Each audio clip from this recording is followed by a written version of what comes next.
Have you ever stood in an open field, watching a storm gather on the horizon? There is no shelter, no place to run, only the vast, indifferent earth beneath you and the immense darkening sky above. The air grows heavy, charged with a silent electricity. You can smell the coming rain on the wind, a scent of dust and life and ozone. In that moment, a profound and ancient question arises from the stillness within. What do you do when the only path to safety lies directly through the heart of the storm itself? This is the question that beats at the center of so many lives. Perhaps it beats within you now, a quiet, persistent hum of restlessness beneath the noise of the everyday, a feeling of being caught, of running in place, expending immense energy, only to find yourself in the exact same landscape of your own inner world.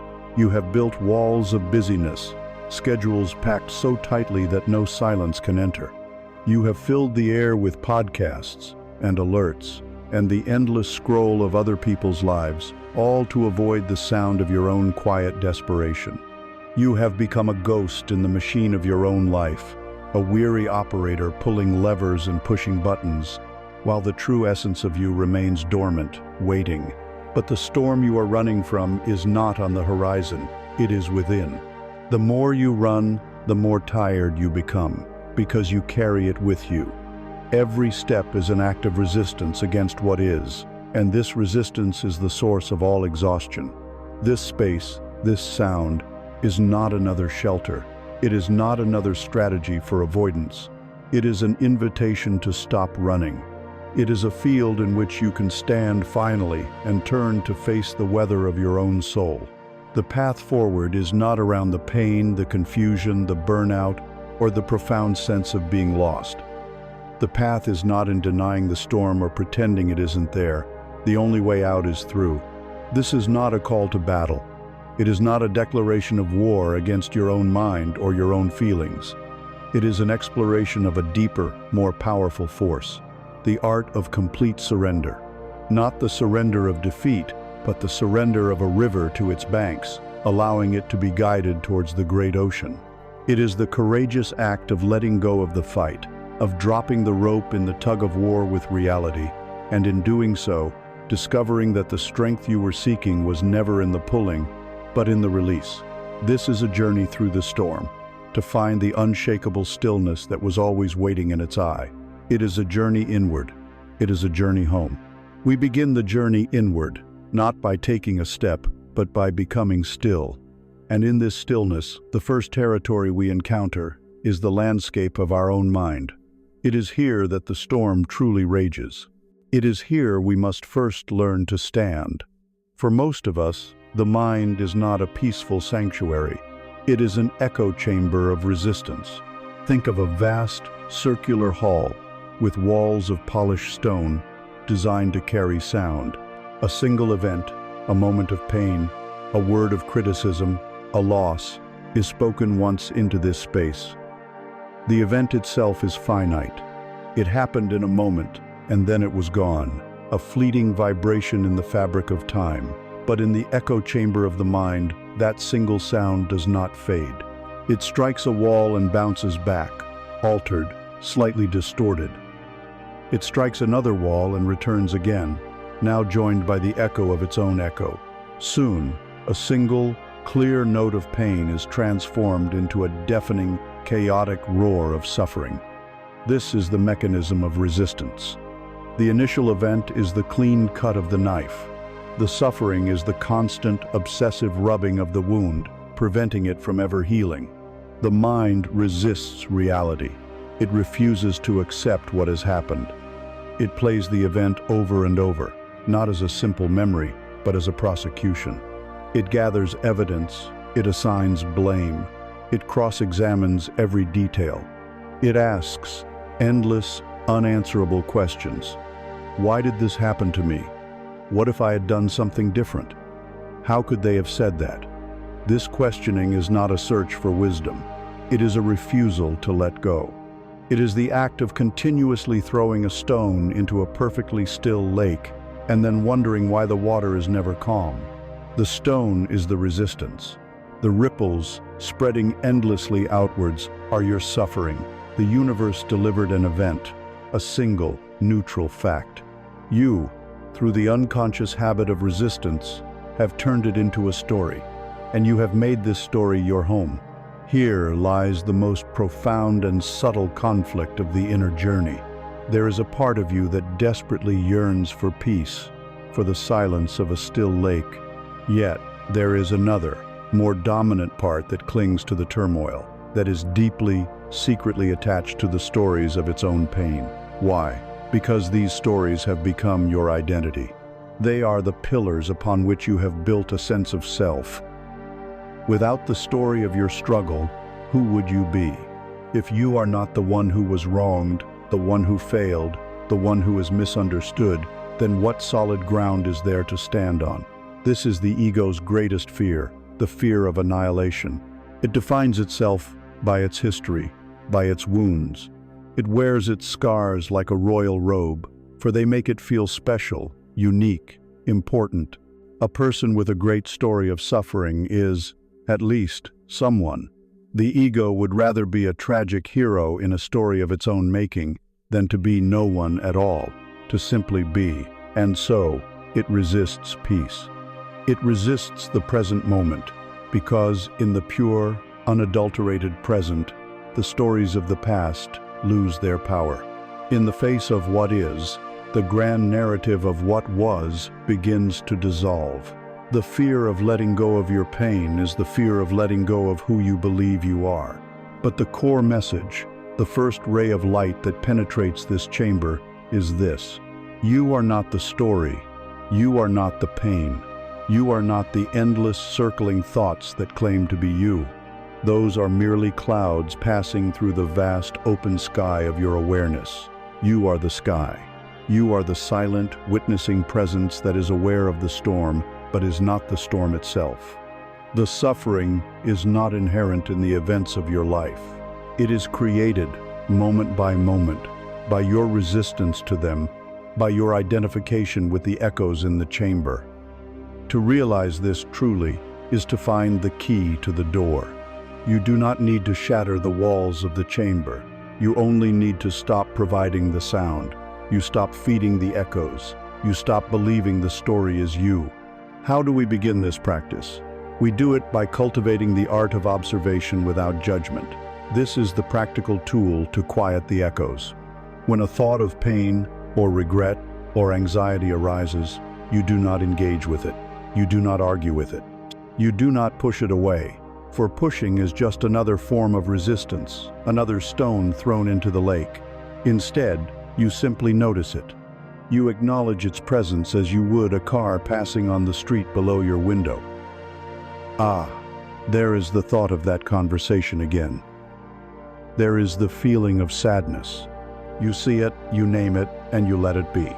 You watch it with a gentle, detached curiosity. You do not climb into the car and go for a ride. You remain at the window, watching. In the beginning, this will feel difficult, even impossible. The habit of a lifetime is to immediately identify with every thought, to be swept away by every emotion. But with practice, something remarkable happens. By refusing to engage, you cut off the thought's supply of energy. A thought only has power over you if you give it your attention and belief. When you simply observe it, it is like a cloud that is not fed by the wind. It will, in its own time, dissolve back into the emptiness from which it came. You are creating a space between the stimulus of the thought and your response to it. In that space lies your freedom. In that space, the echoes begin to fade.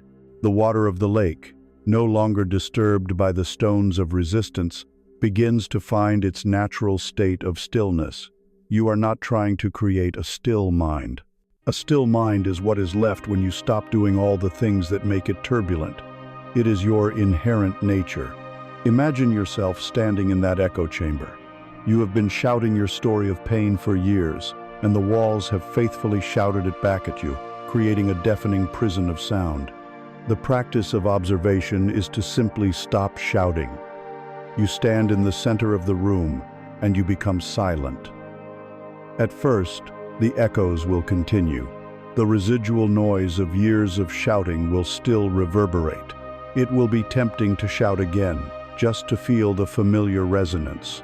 But you hold your silence, you breathe, you listen, and slowly, gently, the echoes begin to lose their energy. They become fainter. The space between them grows longer. You begin to hear something new beneath the fading noise, a profound, deep silence. This silence is not empty. It is full. It is alive. It is the sound of your own being, stripped of its stories. This is the first taste of true peace. It was always there, beneath the noise. You did not have to create it. You only had to allow it. This is the first step on the path that goes through. It is the recognition of the chamber, the understanding of the echo, and the courageous choice to fall silent. It is the dawning awareness that the prison was not the room, but the sound you insisted on making. And because this inner noise can be so overwhelming, so terrifying in its intensity, we have become masters of distraction, experts in avoidance. We have built an entire world, an entire life, designed to ensure we never have to truly listen to the sound of our own soul. We have forged for ourselves an armor, not of steel, but of relentless, unending busyness. And so, we stand within the echo chamber of the mind, the noise of our own resistance reverberating endlessly. This internal chaos is so profoundly uncomfortable, so deeply unsettling, that humanity has perfected a collective defense against it. We have forged for ourselves an armor. It is not an armor of steel or iron, but one far heavier, far more restrictive. It is the armor of busyness. It is a suit woven from the threads of overflowing calendars, endless to-do lists, the incessant ping of notifications, and the cultural worship of productivity. We wear it with a strange kind of pride, mistaking its crushing weight for the feeling of importance. "I'm so busy" has become a declaration of worth, a testament to our relevance in a world that fears stillness. But this armor does not protect us. It imprisons us. It cuts us off from the world, from each other, and most tragically, from ourselves. It is a self-imposed cage that we mistake for a fortress. This addiction to busyness is the most socially acceptable form of avoidance. It is a powerful sedative, a numbing agent for the soul. As long as you are running, achieving, producing, you do not have to feel the quiet ache of a life unlived. You do not have to confront the gentle but persistent whisper that asks, "Is this all there is?" Every packed schedule, every back-to-back meeting, every moment filled with a podcast or a scroll through a feed is a deliberate act of drowning out that voice. We believe we are building an empire, climbing a ladder, getting ahead. But what we are truly doing is building a thicker wall around the central emptiness we dare not face. We are constructing an elaborate scaffolding around a hollow core. The armor of busyness gives us the illusion of control. If the external world is perfectly managed, meticulously scheduled, and relentlessly optimized, then perhaps we can ignore the untamed wilderness within. We become masterful architects of our time, while the landscape of our soul lies barren and neglected. Herein lies one of the most painful conflicts of modern life. On one hand, the body and soul cry out for rest. They send clear, unambiguous signals. The bone-deep fatigue that coffee cannot touch, the persistent hum of anxiety, the brain fog that descends in rare moments of quiet, the illnesses that force us to a stop we would not choose for ourselves. There is a primal craving for slowness, for space, for the simple, unadorned state of being. Yet, on the other hand, there is a profound, almost primal terror of what that space might contain. We fear the silence. We fear it because when the noise of doing stops, the sound of being begins. And what if that sound is one of grief, or loneliness, or regret? What if, in the stillness, the monsters we have kept chained in the dungeon of our subconscious begin to stir? What if we have to finally admit that we are in the wrong career, that our relationship is a comfortable lie, that the life we have so painstakingly built is not the one our soul truly wants. The armor of busyness, then, serves to keep the dungeon door bolted shut. The constant motion is a strategic distraction, a way to keep running so fast that we cannot hear the rattling of our own chains. The core message, the liberating truth that can begin to unfasten this heavy armor, is this: you are not running from the world and its demands. You are running from the vast, silent, and benevolent presence of your own self. The silence you fear is not an enemy. It is not a void or an abyss. The silence is the gateway. It is the portal to the truth of who you are beneath the roles you play and the tasks you perform. It is the sacred space where healing happens, where intuition speaks, where creativity is born. It is, and has always been, the path home. To let go of busyness is an act of supreme trust. It is to believe that you are worthy of existing without constant proof of your productivity. It is to believe that what lies on the other side of the noise is not an abyss of terror, but a field of peace. The metaphor that captures this state is the whirlwind. Our unexamined life is a self-created whirlwind of activity. We are caught in its vortex, spinning with our obligations, our ambitions, our anxieties, our digital distractions.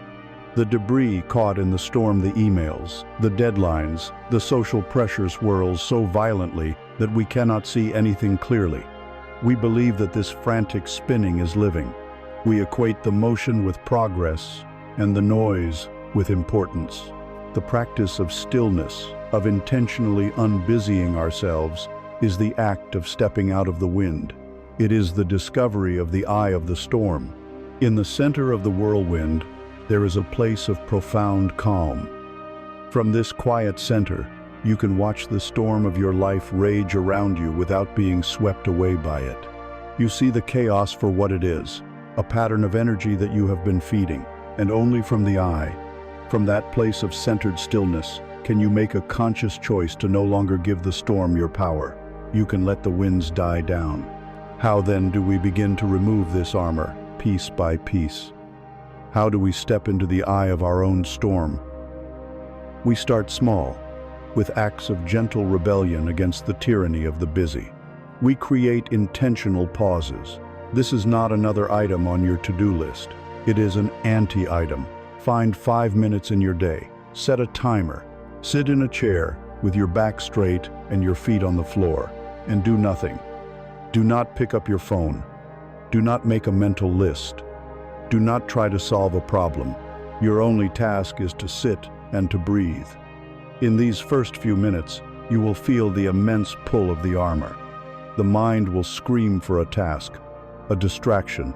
You will feel an almost unbearable urge to be productive. This is the withdrawal from the drug of busyness. Your job is to simply notice this urge, this discomfort, and breathe through it. You are teaching your nervous system, cell by cell, that it is safe to be still. Expand this practice. Create a digital sunset. Designate a time in the evening, perhaps an hour before you sleep, when all screens are turned off. The phone is put away in another room. The television is silent. The laptop is closed. In this reclaimed hour, you create a space for silence to enter. You might read a physical book. You might stretch. You might simply sit and look out the window. You are reclaiming the sacred boundary between the world's noise and your own inner peace. Take a silent walk. Leave your headphones behind. Walk without a destination or a purpose other than the walk itself. Feel the sensation of your feet making contact with the earth. Notice the rhythm of your own breathing.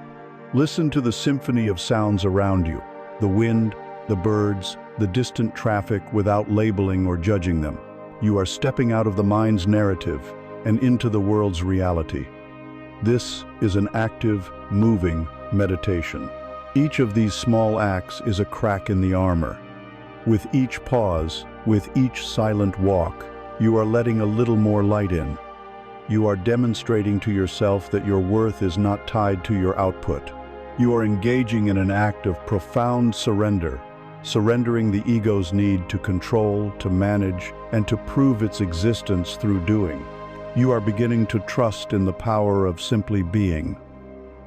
The whirlwind does not need to be fought. It simply needs to be starved of the frantic energy you feed it. As you practice this stillness, you will notice that the storm begins to lose its power. The winds calm, the debris settles, and in the newfound quiet, you can finally begin to hear. But what you often hear first are the very things the storm was designed to drown out. The ghosts of yesterday and the phantoms of tomorrow, the twin engines that power the frantic, desperate need to keep moving. This frantic motion, this heavy armor of busyness, is not without its fuel. It is powered by two formidable engines, twin ghosts that haunt the corridors of the mind and keep the whirlwind spinning. They are the ghost of yesterday and the phantom of tomorrow. Together, they construct a prison. This prison has no visible walls, no bars of iron, and no guards at its gates. It is the most ingenious prison ever devised because it is one we carry within us, an invisible cage whose boundaries are time itself. We live our lives incarcerated between the realm of what has already been and the realm of what has not yet come to pass, while the only reality, the present moment, slips by, unnoticed and unlived.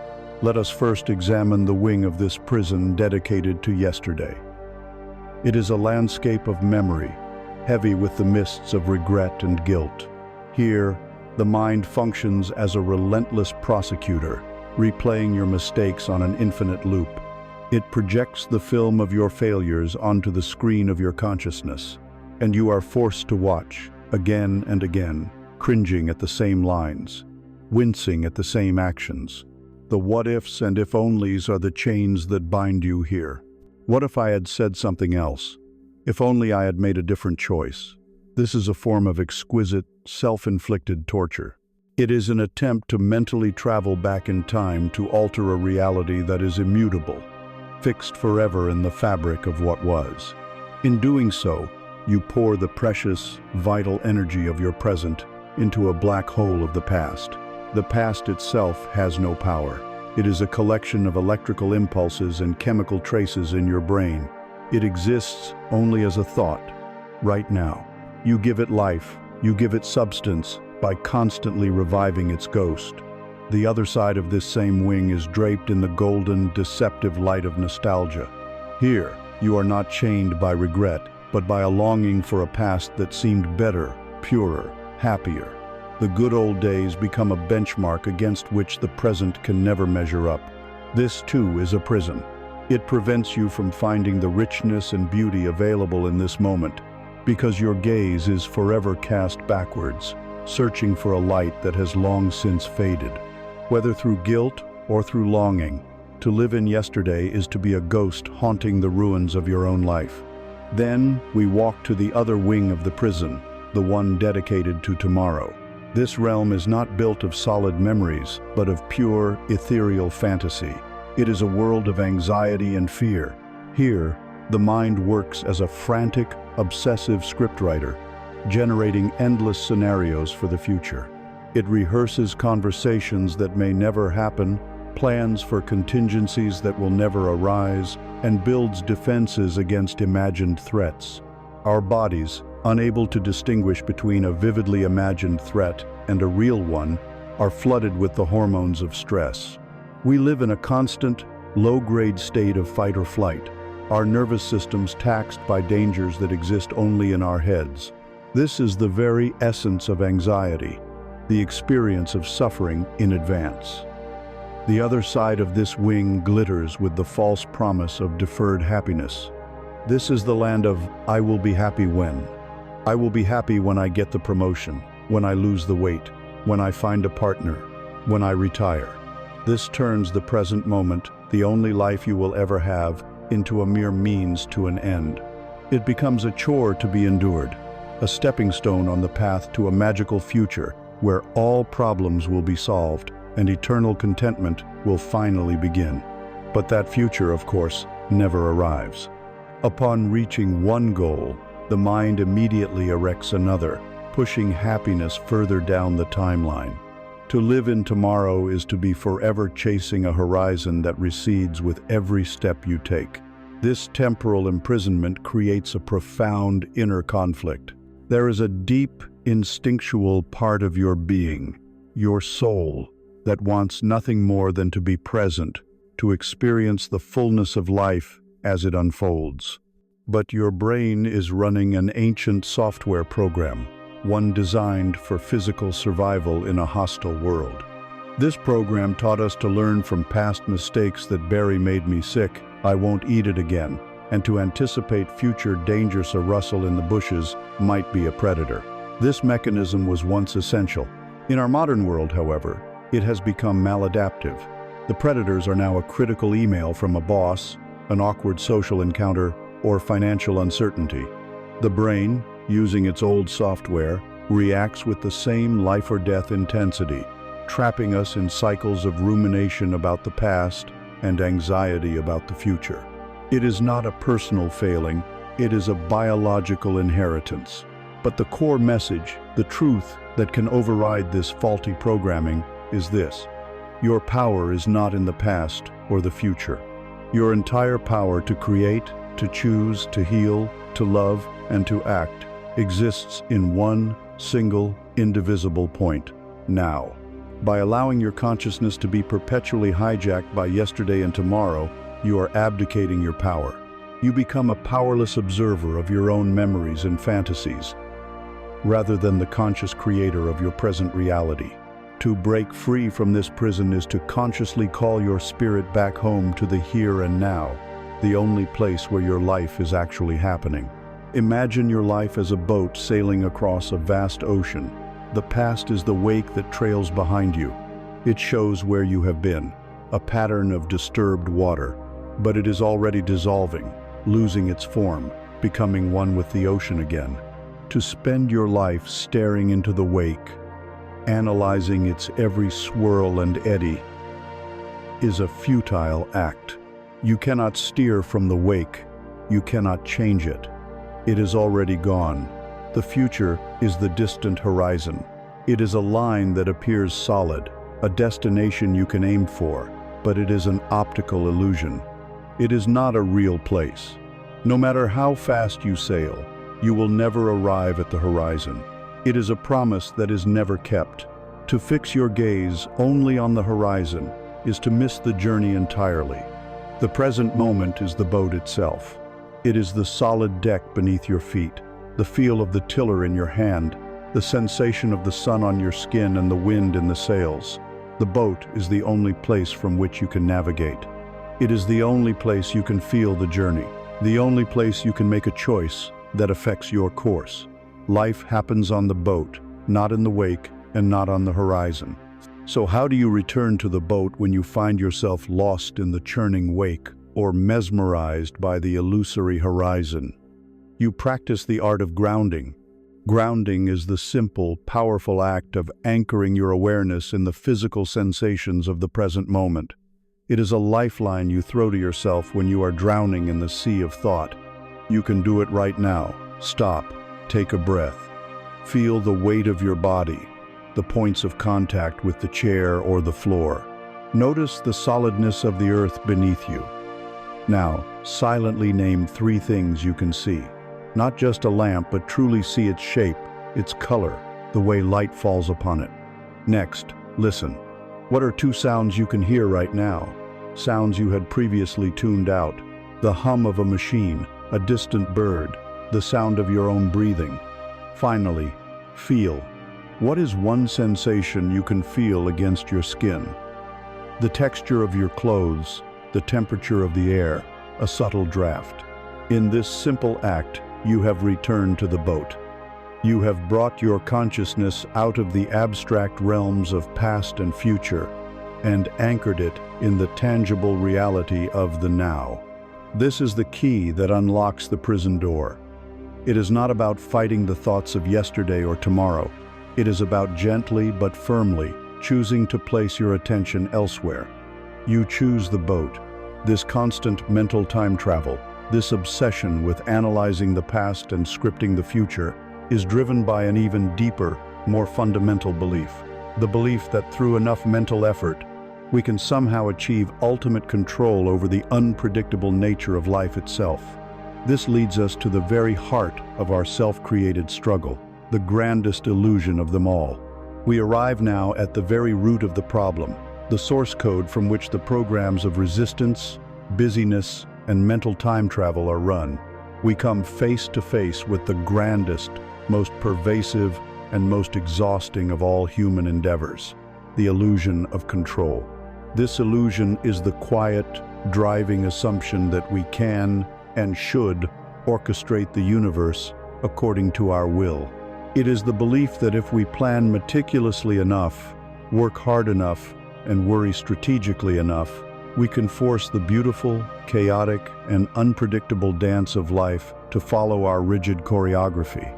It is a full-time job, being the self-appointed manager of reality, and it is a job that guarantees only one outcome: perpetual frustration. This deep-seated need for control is born from our most primal fear, the fear of uncertainty. The ego, the constructed sense of self, cannot tolerate the unknown. It equates uncertainty with danger, unpredictability with annihilation. To the ego, a future that is not scripted is a threat. A person who does not behave according to plan is a rogue variable. An emotion that arises unbidden is a mutiny. And so, it dedicates its immense energy to the impossible task of eliminating all uncertainty. We create 5-year plans, not as gentle guides, but as rigid decrees. We enter conversations with a mental script, becoming agitated when the other person fails to say their lines. We try to manage the perceptions and feelings of others, becoming emotional contortionists to win their approval or avoid their displeasure.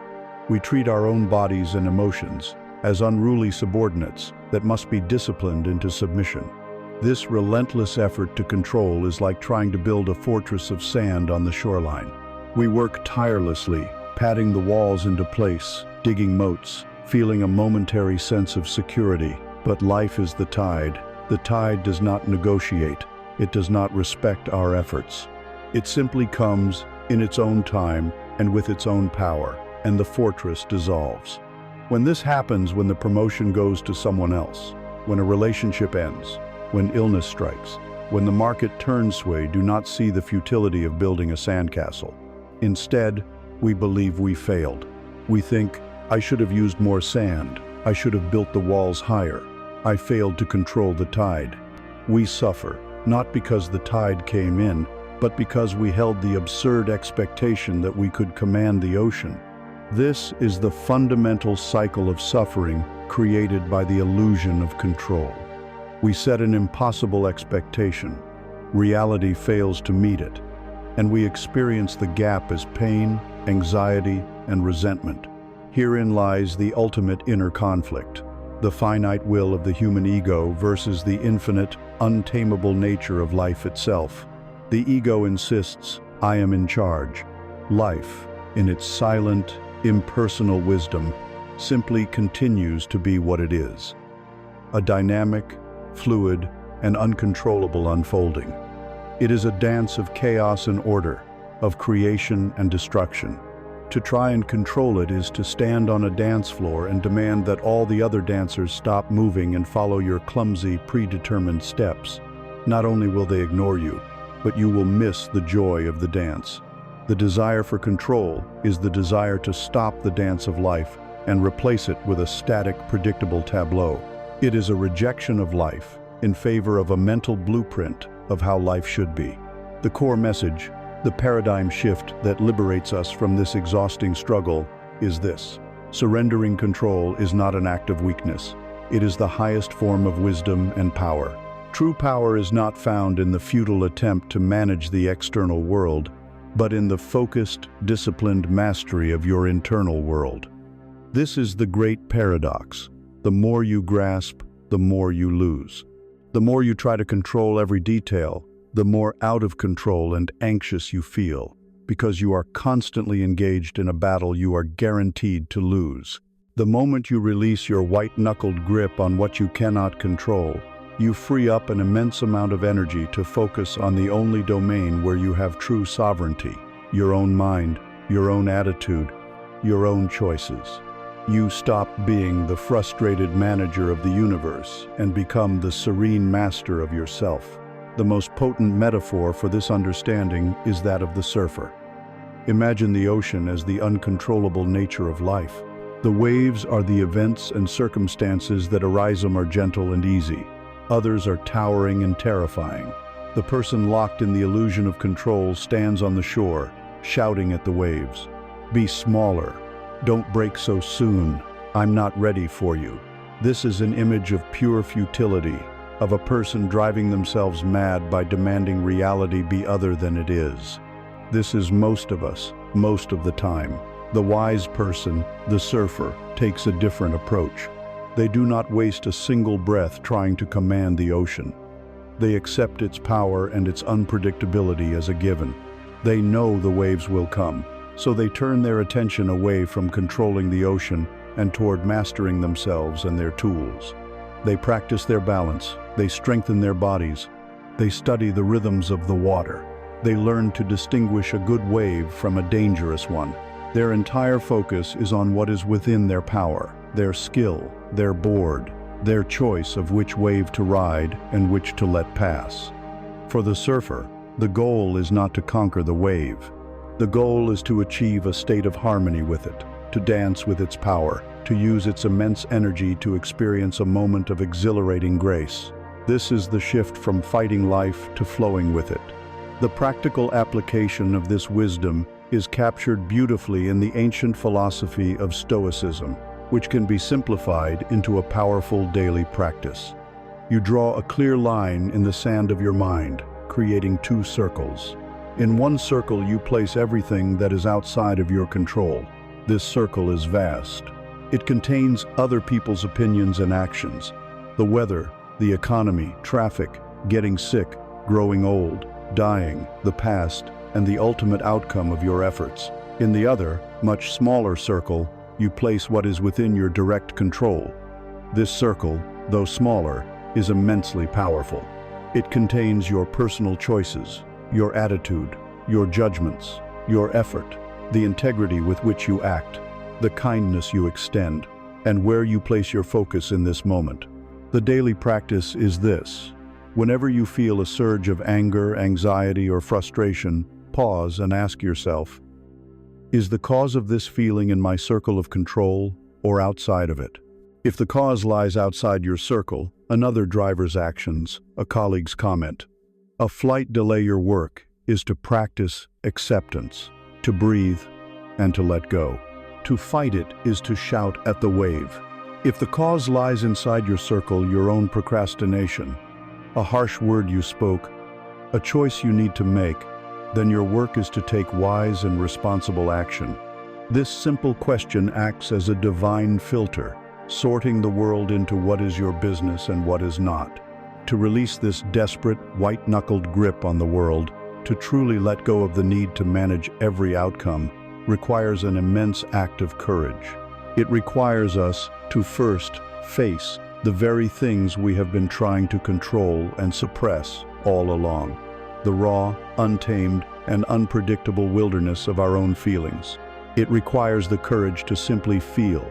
The release of that white-knuckled grip on the world is not a passive act. It is not a collapse into apathy. It is a conscious, deliberate choice, and it requires a form of courage that our society rarely acknowledges or teaches. It is not the courage to fight, to build higher walls, or to run faster. It is the quiet, profound, and world-altering courage to simply feel. This is the gateway through which you must pass.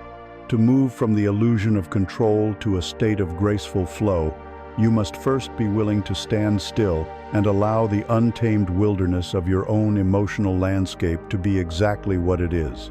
We are, by and large, a culture terrified of its own feelings. From our earliest days, we are taught to categorize our inner world into acceptable and unacceptable states. Happiness, excitement, and calm are good. Anger, sadness, jealousy, and fear are bad. We are told to cheer up when we are sad, to calm down when we are angry, to be strong when we are afraid. We learn to suppress, to deny, to numb, and to medicate the vast spectrum of human emotion, believing that this is what it means to be a functional, civilized adult. We internalize the catastrophic belief that our feelings are dangerous. The mind tells us terrifying stories. If I truly allow myself to feel this grief, I will drown in it and never resurface. If I unlock the door to my anger, it will become a raging monster that destroys my life. If I admit the depth of my fear, it will turn to stone, and I will be paralyzed forever. And so, we become experts at emotional suppression. We become architects of intricate inner dams, designed to hold back the powerful currents of our own life force. But energy cannot be destroyed. It can only be transformed or suppressed. And suppressed energy does not vanish. It turns inward, like a poison. It metastasizes. Unfelt grief becomes a heavy, leaden depression, a joyless gray film over all of existence. Unexpressed anger becomes chronic irritability, sarcasm, passive aggression, or it erupts sideways over trivial matters, a volcanic rage over spilled milk. Unacknowledged fear becomes a constant, humming anxiety, a free-floating dread that colors every moment. This suppressed energy lodges itself in the body. It becomes the tightness in your shoulders, the knot in your stomach, the persistent headache, the unexplained fatigue, the compromised immune system. In our desperate attempt to avoid the discomfort of a single, pure emotion, we sentence ourselves to a lifetime of chronic, low-grade suffering. We choose the dull ache of the prison cell over the terrifying, liberating intensity of the open sky. The inner conflict, then, is between the fluid, authentic nature of the soul and the rigid, fearful agenda of the ego. Your soul knows that emotions are like weather. They arise, they express themselves, and they pass. They are natural, impersonal phenomena. The ego, however, seeks to build a permanent house with a fixed climate. It wants only sunshine and gentle breezes. When the inevitable storms of life gather, the ego panics. It declares the storm to be wrong, a personal failing, a threat to its very existence. It wages a relentless and exhausting war against its own inner weather, a war that can never, ever be won. The core message, the truth that dismantles the dams and allows the energy to flow, is this: emotion is simply energy in motion, emotion. It is not good or bad. It is not you. It is a current of pure, impersonal energy moving through your system. Its only desire is to be felt, acknowledged, and allowed to pass through. The only way to heal a feeling is to feel it. The act of suppression is what causes the pain. It is the resistance to the energy that turns a flowing river into a stagnant, toxic swamp. Your courage is not measured by your ability to not feel. Your courage, your true strength, is measured by your capacity to feel fully, to provide a safe and loving space for any and all energy to move through you without judgment or resistance. Feeling is not the obstacle to healing. Feeling is the healing. Imagine your emotional life as a great river. This river is meant to flow. Sometimes, after heavy rains in the mountains of your experience, it will be a raging torrent. At other times, during dry seasons, it will be a gentle, meandering stream. Its nature is to change, to be dynamic. The act of emotional suppression is the act of building a massive concrete dam across this river. We do it to feel safe, to control the flow. For a while, the dam works. The water level is predictable. We feel in charge, but the rain continues to fall. The river continues to feed into the reservoir behind the dam. The pressure builds, silently, relentlessly. We may not even notice it, but deep down, the structural integrity is weakening. And then one day, a single, unexpected storm, a job loss, a betrayal, a diagnosis adds just enough pressure for the dam to crack. And the result is not a controlled flow, but a catastrophic flood that sweeps away the entire landscape. This is the nervous breakdown, the bout of uncontrollable rage, the plunge into deep despair, the very structure we built to protect ourselves becomes the instrument of our greatest devastation. The path of wisdom is not to build a dam. It is to practice good river keeping. It is to ensure the channel is clear, to trust the natural flow, to have faith that every river, no matter how turbulent, eventually finds its way to the vast, peaceful ocean. How do we practice this? How do we let the river flow without being swept away? We shift our attention from the mind to the body. The mind tells stories about the emotion. The body experiences the raw sensation of the energy itself. The next time you feel a wave of difficult emotion begin to rise, your practice is to stop. Resist the urge to analyze, to blame, or to distract yourself. Simply close your eyes and ask one question: where do I feel this in my body? Be a curious, impartial scientist of your inner experience. Scan your physical form. Is the anger a burning heat in your chest and face? Is the sadness a heavy, hollow ache in your throat? Is the anxiety a frantic, vibrating energy in your stomach? Is the fear an icy coldness that grips your limbs? Locate the epicenter of the physical sensation. Once you have found it, your only task is to be with it. Do not give it a name. Do not attach a story to it. Simply observe the raw sensation. Is it sharp or dull? Is it expanding or contracting? Does it have a color, a texture, a temperature? Approach it with the gentle curiosity you would offer a strange, wounded animal. Then, begin to breathe into it. Imagine your breath is a warm, healing light. On the inhale, direct this light toward the center of the sensation. On the exhale, imagine the sensation softening, dissolving, having a little more space around it. You are not trying to force it out. You are making room for it. You are communicating to your body on the deepest level. It is safe to feel this. I am here with you. I will not abandon you. What you will find is that no sensation is permanent. As you sit with it, breathing into it, allowing it to be, it will begin to change. It will transform. The tightness may melt into warmth. The hollowness may fill with a sense of peace. The energy will complete its journey. It will move through you, and you will be left clearer, lighter, and more whole on the other side. Once we have found the courage to allow this energy to flow, to feel without being consumed, we discover a new capacity. We find that we can direct the flow of our life force. We learn that where we place our focus, our energy follows. We step from the world of passive feeling into the art of conscious creation, into the alchemy of attention. Having found the courage to stand in the river of feeling, to allow energy to move through us without resistance, we discover a remarkable truth. We are not merely passive vessels for emotion. We are conductors of a much vaster current. We are endowed with a sacred and powerful tool, an instrument of creation so profound that it can shape the very fabric of our reality. This tool is your attention, and learning to wield it consciously is the art of alchemy. It is the secret to transforming the lead of your life into gold. The foundational law of this inner alchemy is simple. Energy flows where attention goes. This is not a mystical platitude. It is a fundamental principle of consciousness. Whatever you place the steady light of your focus upon, you are feeding with your life force. What you feed grows. What you ignore withers. Think of your life as a garden, containing every possibility. Seeds of joy, weeds of resentment, budding flowers of creativity, thorny bushes of fear. Your attention is the watering can. Each day, you walk through this garden and you choose what to water.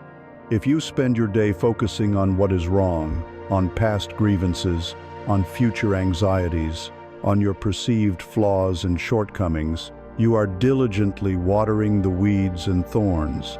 And then you wonder why your garden is so overgrown with negativity. Conversely, if you consciously choose to place your attention on what you are grateful for, on small moments of beauty, on the strengths you possess, on the possibilities that excite you, you are watering the seeds of joy and the flowers of creativity. The landscape of your life begins to change, not through wishful thinking, but through the direct and focused application of your creative energy. This simple law, however, runs counter to the deep, ancient programming of our own minds. We are in a state of inner conflict, pitting our conscious desire for a beautiful garden against an unconscious, automatic tendency to seek out and focus on the weeds. This is the brain's negativity bias, an evolutionary inheritance from ancestors whose survival depended on being hypervigilant to threats. The brain that was excellent at noticing the one hidden snake in a field of flowers rather than the 99 beautiful flowers was the brain that survived to pass on its genes. Our minds, therefore, are like Velcro for negative experiences and Teflon for positive ones. A single criticism can stick with us for days, while a dozen compliments slide right off. This is not a personal defect. It is a survival mechanism that has outlived its usefulness in our modern world. So when we try to just be positive, we are fighting a powerful, unconscious current that is constantly pulling our attention toward what is wrong, what is missing, and what might be a threat. The core message, the alchemical secret, is that your freedom lies not in trying to eliminate the negative, but in developing the power to consciously direct your attention. Your untrained attention is a slave to your ancient, fear-based programming. But your trained attention is the master of your reality. The practice is not to pretend the weeds and thorns don't exist. The practice is to develop the unwavering ability to choose, in each moment, to water the flowers instead. You cannot change a program you are unaware is running. The awareness you have cultivated by observing your thoughts and feeling your emotions is the first step. Now, conscious, directed attention is the second. It is the active ingredient. It is the alchemical fire. It is the focused beam of sunlight that can melt the thick ice of your unconscious habits. Imagine your mind as a vast, dark room. This room contains everything that makes up your inner world. There are pieces of old furniture, the memories of your past. There are sealed boxes in the attic, the limiting beliefs you inherited but have never examined. There are hidden treasures, your untapped potentials and talents. And in the corners, there are amorphous, shifting shadows, your deepest fears and insecurities. Your attention is a single, powerful flashlight in this room. In its untrained state, the flashlight beam is erratic. It flits from object to object, startled by any sudden noise, mesmerized by movement. It is especially drawn to the dark corners, fixating on the shadows, making them seem monstrous, solid, and terrifyingly real. The entire room feels like a dangerous and haunted place. The practice of alchemy, the training of attention, is the process of realizing that you are the one holding the flashlight. You are not a victim of the room. You are the illuminator of it. At first, it takes effort, like strengthening a muscle, but you learn to hold the beam steady. You realize you have a choice. You can deliberately withdraw your focus from the scary-looking shadows in the corner. When you stop shining your light on them, they do not vanish, but they lose their power. They recede into the background, revealed to be nothing more than misshapen silhouettes. Then, with newfound purpose, you can choose where to point your light. You can shine it on a beautiful painting you never noticed before, a moment of gratitude. You can illuminate one of those dusty, sealed boxes and decide to finally open it or question an old belief. You can focus the beam on a locked door at the far end of the room and begin searching for the key or path forward. The contents of the room have not changed, but by mastering the flashlight of your attention, you have changed your entire relationship to the room. It is no longer a prison. It is a kingdom waiting to be explored. How do we train this muscle? How do we learn to hold the flashlight steady? We practice concentration. This is often called meditation, but you can think of it simply as a mental workout at the gym of your mind. Find a quiet place where you can sit comfortably with your back upright to encourage alertness. Close your eyes and choose a single, neutral object for your focus. The most accessible anchor is your own breath. Choose to place your attention on the physical sensation of the air entering and leaving your nostrils, or on the gentle rise and fall of your abdomen. The instruction is profoundly simple. Keep your attention on your anchor. The reality, you will quickly discover, is that your mind will wander. It will be pulled away by a thought, a sound, a memory, an itch. This is not a failure. This is the exercise. The moment you notice that your mind has wandered is a moment of victory. In that moment of noticing, you are awake. Then, gently, without any judgment or frustration, you escort your attention back to your anchor. That entire sequence, the wandering, the noticing, and the gentle returning is one repetition. It is the bicep curl for your attention. Each time you do it, you are strengthening the neural pathways of focused, conscious control. You are getting better at holding the flashlight. The key to this practice is a radical attitude of kindness toward yourself. You are not trying to achieve a perfectly silent mind, free of thoughts. That is impossible. You are simply training your ability to remain the calm center of your mind's activity. You are learning to be the master of your attention, rather than its slave. This cultivated focus is the foundation for all deeper inner work. It is the steady hand that allows you to be present. It is the clear sight that allows you to see through the illusion of control. It is the compassionate witness that can hold space for any feeling. As we develop this capacity to hold our attention steady, to illuminate our inner world with conscious awareness rather than being a victim of its shadows, we can begin to use this light for a more profound purpose. We can shine it upon the very construct of our self, upon the stories and identities we have mistaken for who we are. We can finally stand before the mirror of truth and begin to separate the self from the story. With the flashlight of our trained attention now steady in our hand, we are ready for the most profound exploration of all. We are ready to turn its bright, unwavering beam away from the passing phenomena of the mind and toward the very architect of our perceived reality, the self. We are prepared to stand before the mirror of truth. This is not a mirror of glass that reflects your physical form, but a mirror of pure awareness that reflects the intricate, constructed nature of the person you believe yourself to be. It is here, in this clear seeing, that we undertake the sacred task of separating the self from the story. For most of our lives, we do not experience ourselves directly. We experience a story we tell ourselves about who we are. This story, this collection of memories, beliefs, traumas, and triumphs, is what we call the I, the ego. It is a mosaic assembled from countless fragments. The labels given to us by our parents, the praise or criticism of teachers, the pain of our first heartbreak, the pride of our accomplishments, the shame of our failures.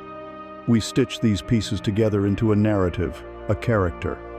I am the responsible one, the one who always holds it together. I am the victim, the one to whom bad things happen. I am the survivor, strong and resilient because of my past wounds. I am not smart enough, not attractive enough, not worthy enough. Even positive identities can be gilded cages. To be the strong one means you are not allowed to be vulnerable. To be the survivor means your identity is forever tethered to the trauma you survived. This character becomes our mask, our persona. We have played this role for so long, we have forgotten that we are the actor. We have mistaken the mask for our true face. The story self serves a purpose. It provides a sense of definition, of continuity, of predictability in a chaotic world. It answers the existential question, who am I? The ego craves this answer and will cling to it at all costs. It would rather inhabit a familiar, painful story than face the terrifying, liberating emptiness of not knowing. The story of I am a failure is heavy and painful, but it is a known quantity. The ego knows its lines. It knows how to act like a failure. To let go of that story means stepping onto the stage of life without a script. And this is the ego's greatest fear. It is the fear of the void, the fear of being nothing in particular. This creates a deep inner conflict between the known character and the unknown actor. The ego, our character, wants to protect its narrative. It actively seeks out evidence that confirms its story and discards anything that contradicts it. If your story is, "People always let me down," you will unconsciously focus on every minor disappointment and ignore acts of profound loyalty. When life presents a situation that falls outside the script, the ego panics. The independent one is forced to ask for help. The cynic experiences a moment of pure, unadulterated joy. The ego views this as a system error, a threat to its integrity. But the deeper self, the silent actor behind the mask, recognizes this as an opportunity for truth, for an authentic response to arise in the present moment, unburdened by the baggage of the past. The core message, the great revelation that shatters the mirror of the ego, is this: you are not the story. You are not the character. You are not the thoughts, the feelings, the memories, or the labels. You are the silent, spacious, and indestructible awareness in which all of these things appear and disappear. This is the great disentanglement. You are not the content of your mind, you are the context. You are the container, not what the container holds. This does not mean the story vanishes. It means your relationship to it changes fundamentally. The story ceases to be your prison and becomes merely a piece of clothing. You can see it for what it is, a collection of thoughts, and you can choose whether to wear it or not. You are no longer fused with it. You are free. The most powerful metaphor for this truth is that of the sky and the clouds. Your true nature, the essence of who you are, is the sky. It is vast, open, clear, and ever-present. It is inherently peaceful and untouched. The phenomena of your mind, your thoughts, your emotions, your sensations, your stories are the clouds. Clouds are constantly changing. They come in infinite forms. Some are dark and heavy storm clouds, filled with the thunder of anger and the lightning of anxiety. Some are light, white, and fluffy clouds of joy and contentment. Some are wispy, barely. They're clouds of fleeting thoughts. They drift through the sky, they gather and disperse, but they are never the sky itself. The sky is the space that allows the clouds to be. A great storm may rage, obscuring the blue of the sky for a time. But the sky is not the storm. It is not damaged by the wind or stained by the rain. It remains perfect, whole, and serene, witnessing the entire display. Our tragic mistake has been to believe that we are the cloud and to live in terror of the weather. The awakening is the realization that we are and have always been the sky. How do we cultivate this realization? We practice the art of inquiry.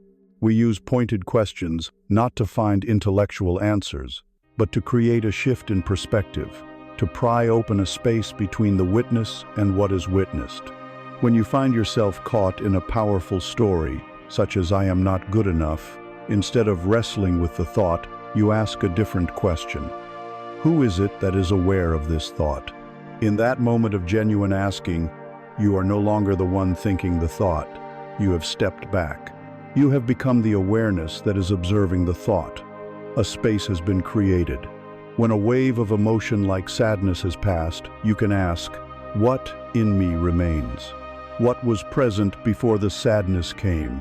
And what is present now that it has gone? This points you toward the continuous, unchanging backdrop of your own awareness, the sky that remains after the clouds have passed. When you are deep in a story of failure, you can ask an even deeper question. Is this awareness, which is witnessing the story of failure, itself a failure? And the answer that arises from the silence will be a clear, resonant no. Awareness is pristine. It is neutral. It is free. These questions are a gentle but relentless tool for dismantling the fusion between you and your story. This is the freedom you have been seeking. It is not found by replacing a bad story with a better story. It is found by realizing you are not a story at all. The peace that follows this realization is profound. When you are no longer attached to a particular identity, you have nothing to defend. The immense amount of energy you once spent propping up your character, defending its fragile walls, and validating its history is now liberated. You can rest. You can simply be. This realization, this disentanglement from the story, is the fertile ground upon which true surrender can finally take root. For as long as we believe we are the fragile character in the play, we will fight tooth and nail to protect it. But once we know ourselves as the silent, indestructible awareness watching the play, we can finally let go. We can stop fighting reality. We can learn that surrender is not defeat. It is the most active and powerful form of trust. With the clear knowing that we are the sky and not the passing cloud, that we are the silent awareness and not the transient story, we arrive at the precipice of a great liberation. We can finally approach the most misunderstood and therefore most feared concept on the inner journey. We can learn the true meaning of surrender, and we learn that surrender is not defeat. It is the most potent and active form of trust imaginable. In the lexicon of our culture, to surrender is to fail. It conjures images of white flags, of giving up, of admitting weakness in the face of a superior force. It is an act associated with shame and loss.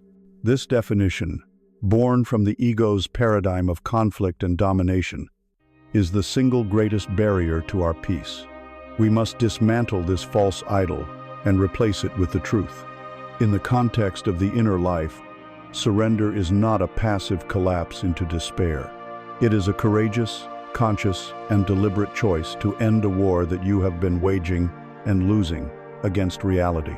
It is the cessation of hostilities against the present moment. It is a profound and resounding yes to what is, not a yes of approval, for you may not like the circumstances at all. It is a yes of acknowledgement, a yes that says, this is the reality of this moment. I will stop fighting it. I will stop wasting my life force in resistance to what already is. It is crucial to distinguish this empowered surrender from its passive cousin, resignation. Resignation is a state of hopeless apathy. It is the heavy, gray belief that nothing matters, so why bother trying? It is a victim's stance. Surrender, by contrast, is a state of engaged and active trust. It is the wisdom of the surfer who, instead of cursing the wave, says, I cannot control this wave's power, but I can align my skill and energy with it. Resignation is giving up. Surrender is giving over. It is the conscious act of relinquishing your ego's frantic need to control the outcome and placing your trust in a larger intelligence, a deeper flow, the inherent wisdom of life itself. It is the ultimate expression of faith, not necessarily in a deity, but in the unfolding process of existence. This choice brings us face to face with a core inner conflict. The fighter versus the dancer. The ego is a fighter. It views life as an opponent, a series of problems to be solved, obstacles to be overcome, and battles to be won. This warrior archetype has its place, but when it becomes our only way of engaging with the world, it turns life into an endless battlefield. The fighter stands braced, fists clenched, ready to punch the next wave that comes. It is an exhausting and unsustainable way to live. The soul, your deeper essence, is a dancer. The dancer does not see life as an adversary, but as a partner. The dancer listens intently to the music of the present moment. Sometimes it is a fast, chaotic rhythm, sometimes a slow, melancholic waltz. The dancer's art is not to conquer the music, but to move in harmony with it. The dancer knows that true mastery lies in yielding, in responding, in becoming one with the flow. Surrender is the choice to stop being a fighter and to start becoming a dancer. The core message is a truth so simple it is revolutionary. Your resistance to a situation is almost always more painful than the situation itself. The suffering is not in the event, it is in your war with the event. Reality will always win this war. The only sane and logical choice is to declare a unilateral truce. The moment you do, the vast quantities of energy that you were pouring into the black hole of resistance are liberated. This energy does not disappear. It becomes available to you right now, in the present moment. It is the energy you need for clear perception, for creative problem solving, for compassionate action, for endurance. It is only from a state of surrender, of deep acceptance of what is, that wise and effective action can arise. When you are no longer fighting the current, you can finally learn to steer. The most visceral metaphor for this truth is that of a person who finds themselves in deep water. The instinctive, panic-driven reaction is to fight.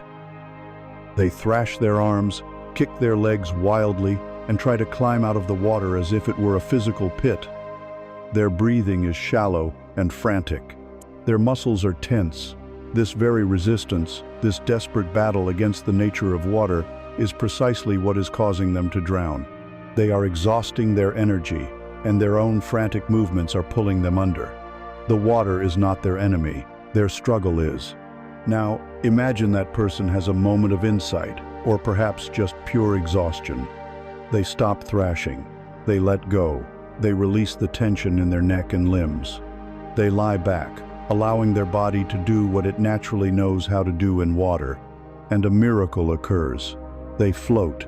The very water that they perceived as a hostile force trying to kill them is revealed to be a supportive force holding them up. Their salvation was not found in fighting harder, but in the courageous act of completely letting go.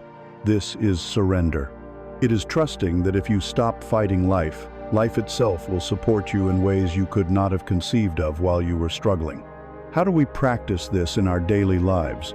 When the waves of a difficult diagnosis, a financial crisis, or a painful conflict threaten to pull us under, we can use a simple, powerful tool, the surrender statement.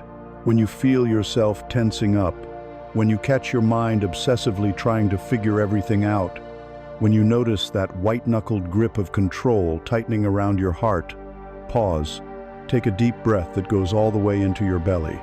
Then, either silently in your mind or spoken softly aloud, say a simple phrase. It could be, I surrender this entire situation to the universe for the highest good of all concerned. Or, I release my need to control this outcome. I trust the process of life. Or simply, Thy will be done. The specific words are less important than the sincere intention behind them. As you say them, imagine that you are physically taking the tangled, heavy knot of your problem and placing it into a pair of vast, loving, and infinitely capable hands. You are acknowledging, this is too big for my ego to solve. I give it over. This is not a request for a specific result. It is an act of inner release. It is a declaration that you are choosing to float rather than to thrash.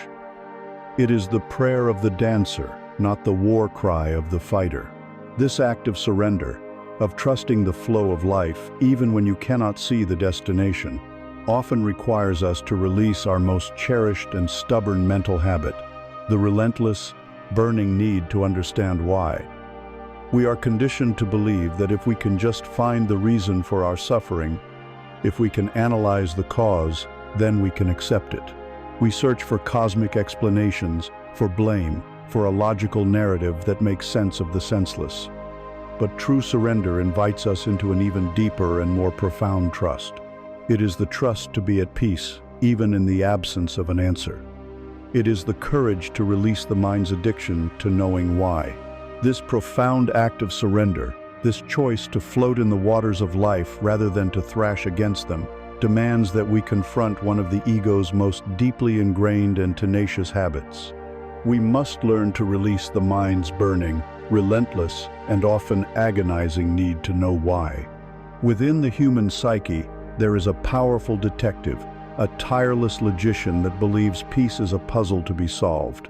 It believes that if it can just find the reason, the cause, the definitive explanation for our suffering, then acceptance will be unlocked and healing can begin. Why did this happen to me? What did I do to deserve this? Why am I this way? The mind circles these questions like a vulture, picking at the bones of the past, convinced that the secret to freedom is hidden somewhere in the marrow. This tyranny of why stems from our desire for a just and predictable universe, one that operates according to the neat, linear rules of cause and effect that our rational minds can comprehend. It is the adult version of a child's cry, "That's not fair." It is also intimately linked to the illusion of control. The mind secretly believes that if it can fully understand the reason for a past failure, it can create a perfect strategy to prevent all future failures. It seeks a formula for a painless life, but this search is a trap. It is a labyrinth with no exit, because it keeps our attention chained to the one place where we have no power at all, the past. The mind can generate an infinite number of potential whys for any given event, and we can spend a lifetime debating their validity, never arriving at a conclusive answer. And all the while, life itself, the vibrant, living present, is passing us by. You are not living. You are perpetually autopsying a life that has already been lived. Here we encounter a fundamental inner conflict, the limited, logical mind versus the boundless mystery of life. Our rational intellect is a magnificent tool. It can build bridges, compose symphonies, and send probes to distant planets. We have been taught to worship it as the highest faculty of our being. The problem is that life itself is not always logical. Life is not a tidy equation. It is a sprawling, paradoxical, and deeply mysterious poem. It is filled with grace that seems unearned and tragedies that seem senseless.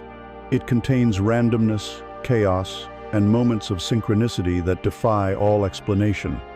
The conflict arises when we try to use the finite tool of our logic to measure and contain the infinite mystery of existence. It is like trying to capture the entirety of the wind in a small jar. The mind, faced with something it cannot explain, becomes frustrated. It labels the mystery as a problem to be solved. But the mystery is not a problem. It is simply the nature of reality. The core message, the truth that dissolves this conflict, is a radical departure from everything the logical mind believes. Your healing is not waiting for an explanation. Your peace is not hidden behind a locked door for which why is the key. Freedom is found not in solving the riddle of your past, but in the courageous act of letting go of the need for there to be a solvable riddle in the first place. This is not an admission of intellectual defeat. It is an act of profound spiritual wisdom. It is the humility to acknowledge that your mind's ability to understand is finite, while life's capacity to be is infinite. It is the conscious choice to trade the exhausting, fruitless search for answers for the deep, quiet, and liberating peace of acceptance. Imagine you are lost in a vast and scorching desert. The sun is relentless. Your water is nearly gone. The person trapped by the tyranny of why collapses onto the sand and begins an endless interrogation of their circumstances. Why is the sun so hot? Why isn't there an oasis here? Why did I trust that map? Why me? These questions, while emotionally understandable, are functionally useless. They consume precious energy, deepen despair, and do absolutely nothing to alter the physical reality of the situation. This person is mentally at war with the very nature of the desert. The wise person, the one who has surrendered the need for an explanation, approaches the same situation from a place of radical acceptance. The first thought is not why, but it is. It is hot, the water is low, the map was wrong. These are the facts on the ground. Their mind is not wasted on a futile analysis of the past or a protest against the present. Their entire consciousness is pivoted to a single powerful question. What now? Given that this is the situation, what is my wisest next step? Where is the sun, and where will it set? Which direction offers the best chance of finding shelter? How can I conserve what little energy I have left? This person has shifted their focus from the powerless past to the empowered present. They are no longer a victim of the desert. They are a conscious participant in their own survival.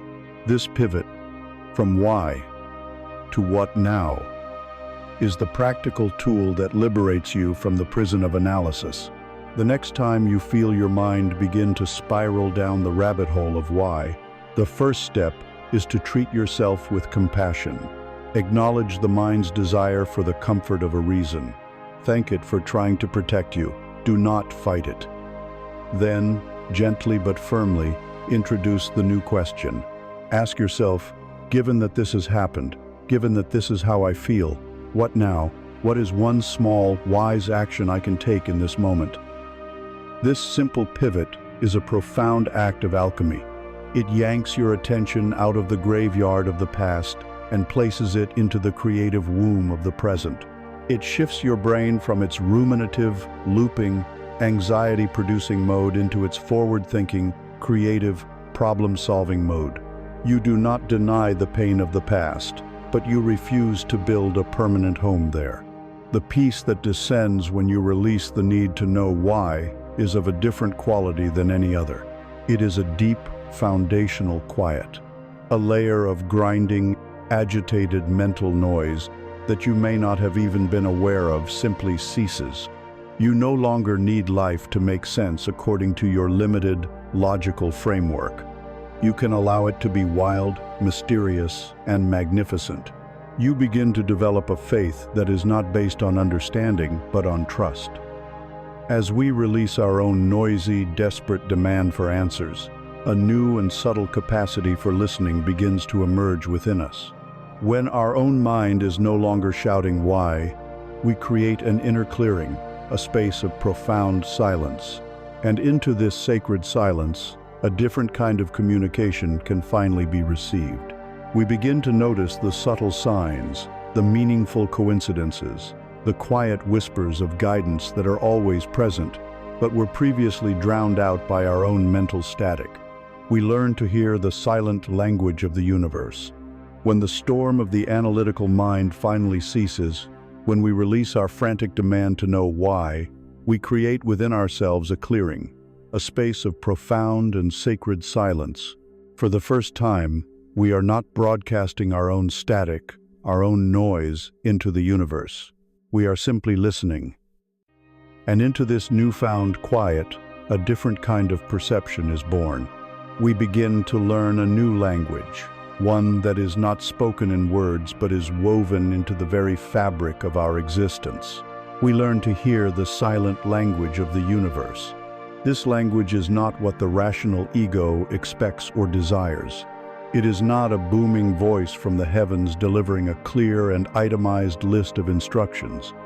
The search for that kind of certainty is precisely what makes us deaf to the way guidance truly arrives.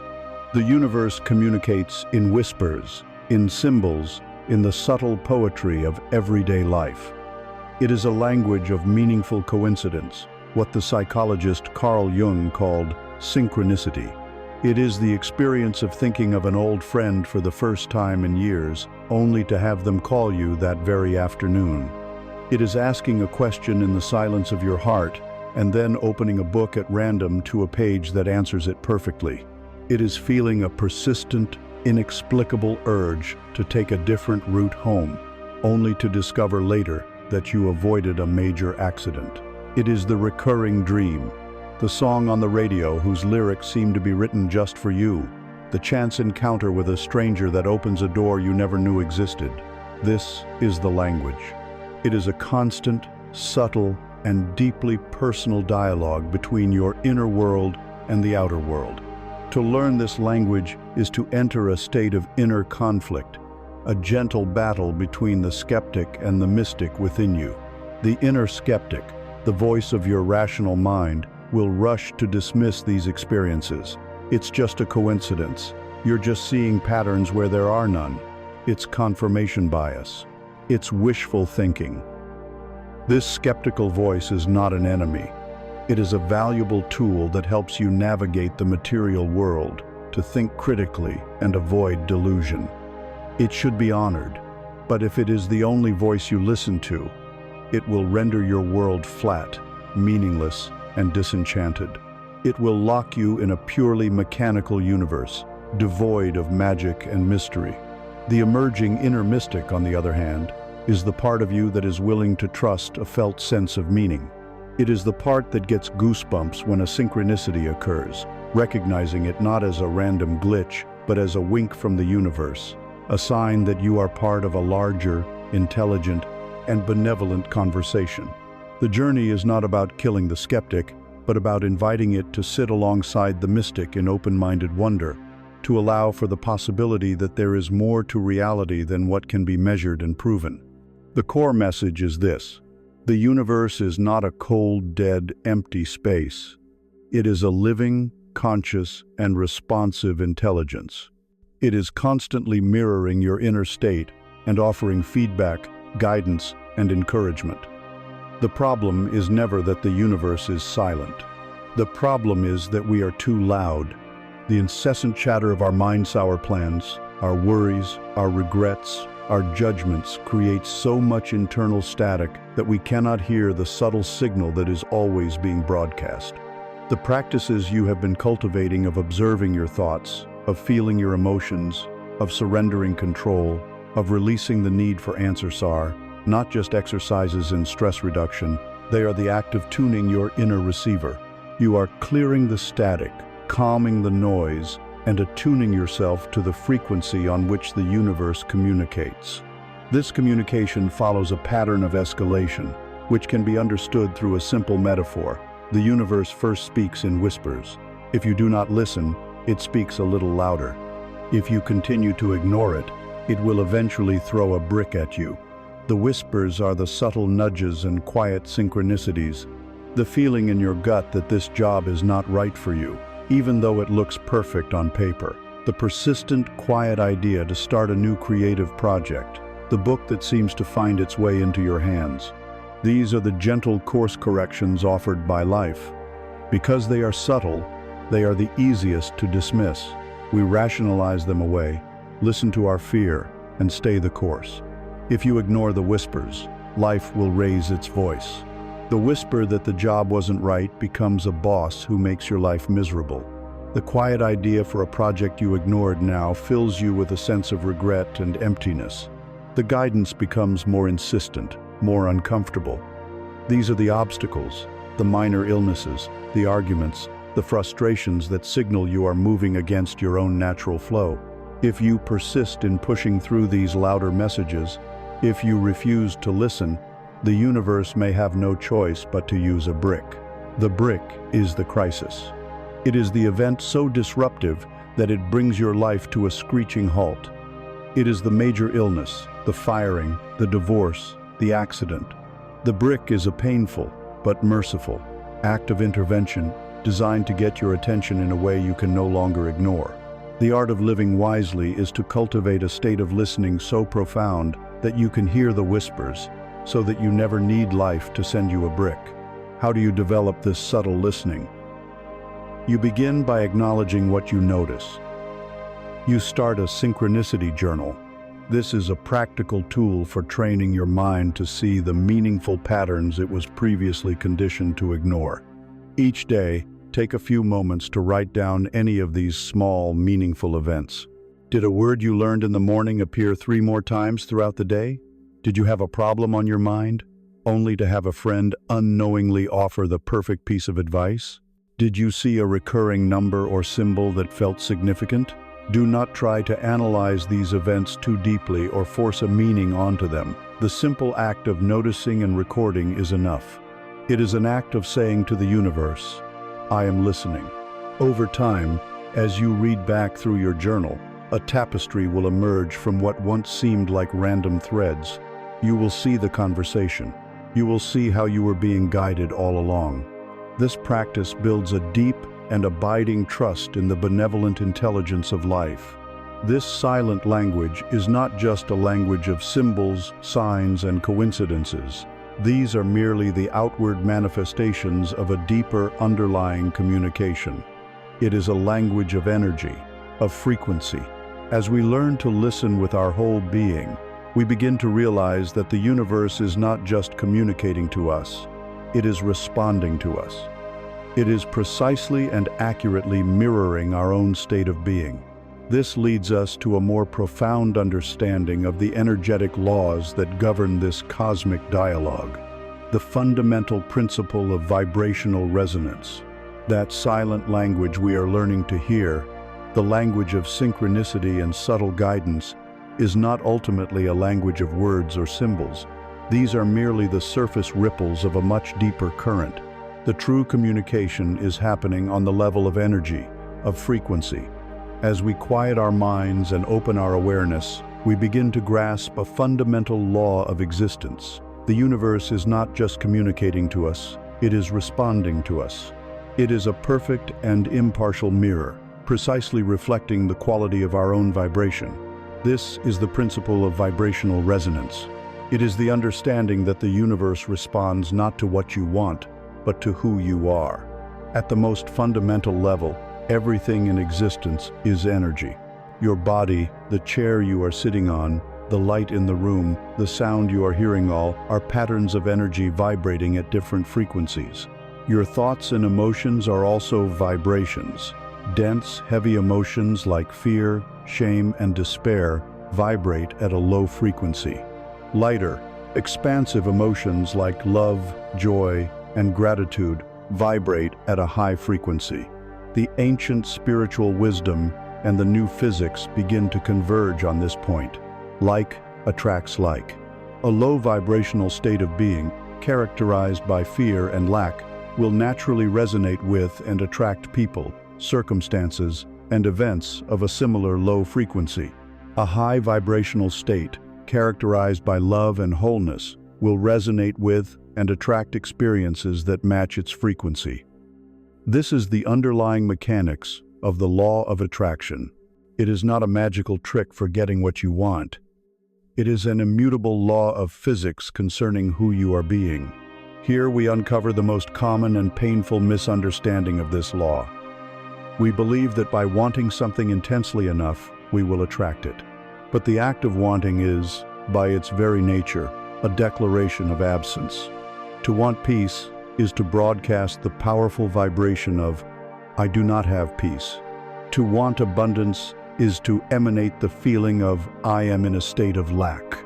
To want love is to send out the signal of, I am lonely. The universe, as a perfect mirror, does not hear your words. It feels your frequency.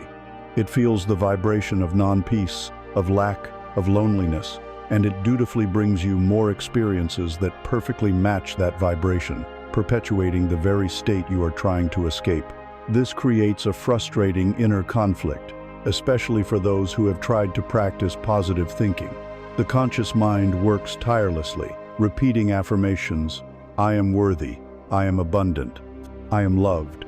But this is often like shouting happy slogans at a terrified child. The deeper parts of your being, your subconscious mind, your nervous system, your body's cellular memory are still vibrating with the old frequency of unworthiness and fear. You are trying to force a mental belief on top of an embodied feeling, and the feeling will always win. The body's truth is more powerful than the mind's effort. This creates a state of vibrational dissonance, a chaotic and contradictory signal sent out into the universe. The true work is not to shout louder affirmations, but to go deeper, to soothe the fear and to genuinely, somatically, cultivate the feeling of the state you wish to inhabit. The core message is a paradigm shift. To change your life, you must first change your state of being. You do not attract what you want, you attract what you are. Your external reality is a delayed reflection of your internal reality. The inner shift in feeling must precede the outer manifestation. You cannot wait for the world to give you a reason to feel peaceful or abundant before you cultivate those feelings. You must be the first cause. You must generate the feeling of peace and abundance from within, for no reason at all, and then watch as the world reorganizes itself around your new frequency. This is not about faking it until you make it. It is about feeling it until you become it. Imagine that you are a powerful broadcasting tower. Your state of being, which is the sum total of your dominant thoughts, beliefs, and emotions, is the frequency you are transmitting 24 hours a day. The events and circumstances of your life are the programs that are received on that frequency. If you are broadcasting on AM 666, the frequency of anxiety and scarcity, your radio will only be able to pick up programs about problems, worries, conflicts, and things going wrong. You can stand next to your radio and scream at it, "I want to hear the peaceful music on FM 100.0, but it will do no good. You cannot receive a frequency you are not tuned to. The only way to change the program is to go back to the control room of the broadcasting tower, to the control room of your own being, and consciously change the frequency you are transmitting." How do we do this? We practice the art of assuming the feeling of the wish fulfilled. This is a profound meditative practice. First, get quiet and clear on a state you wish to embody. Let us choose, for example, a feeling of deep, unshakable inner peace. Now, instead of asking for peace or thinking about peace, you are going to inhabit it. Close your eyes. Ask your body, not your mind, this question: if I already possessed this deep and unshakable peace, what would that feel like, physically, right now? Let the answer come as a sensation. Perhaps your shoulders would drop away from your ears. Perhaps the muscles in your jaw and forehead would soften. Perhaps your breath would become slow, deep, and rhythmic, originating from your belly. Perhaps you would feel a gentle warmth or a sense of expansion in the center of your chest. Do not just imagine these things, do them. Consciously relax your shoulders. Intentionally soften your jaw. Begin to breathe in that slow, peaceful rhythm. Assume the physical posture of the person who is already peaceful. And then, for 5 or 10 minutes, simply marinate in that feeling. Let every cell in your body become saturated with this new sensation, this new vibration. You are not asking for peace, you are being peace. You are changing your broadcast. When you do this consistently, you are creating a new vibrational set point. You are retraining your body and nervous system to know a new state of being as its default. This is not about ignoring or suppressing the lower vibrations of fear or anxiety when they arise.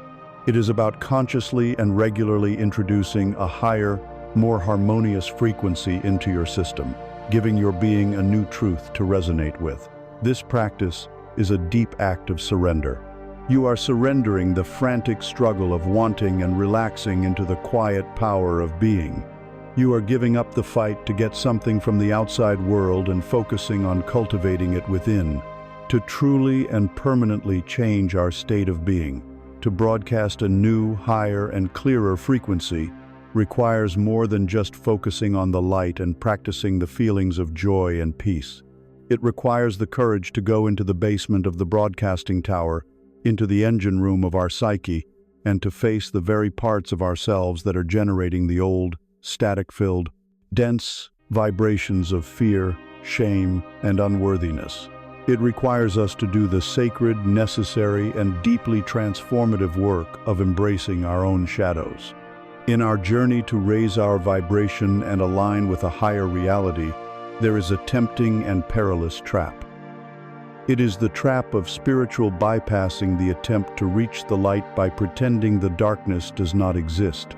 We may try to meditate our anger away, to affirm our fear into oblivion, and to plaster a mask of love and light over our deep-seated feelings of shame and unworthiness. But this is like trying to hold a beach ball underwater. It takes immense, constant effort, and eventually, with explosive force, the repressed energy will surge to the surface. To truly and sustainably change our state of being, we must do more than focus on the light. We must have the courage to descend into the basement of our own psyche and do the sacred, necessary, and deeply healing work of embracing our shadow. The shadow, a concept brought into modern psychology by Carl Jung, is the repository for all the parts of ourselves that we have disowned. It is a psychological container where we have stuffed every aspect of our humanity that we deemed unacceptable, bad, or shameful. This includes the obvious traits: our raw anger, our envy, our greed, our selfishness, our capacity for cruelty. But the shadow is not just a monster, it also contains our hidden gold. It can hold our untamed creativity, our healthy aggression, our fierce ambition, and our profound power aspects we may have suppressed as children because we were told they were too much, not nice, or unladylike. It holds our deepest vulnerability, which we may have locked away to protect ourselves from being hurt again. The shadow is not evil. It is simply that which is unconscious. These disowned parts of ourselves do not disappear. They operate from the darkness of our subconscious, exerting a powerful and often destructive influence on our lives.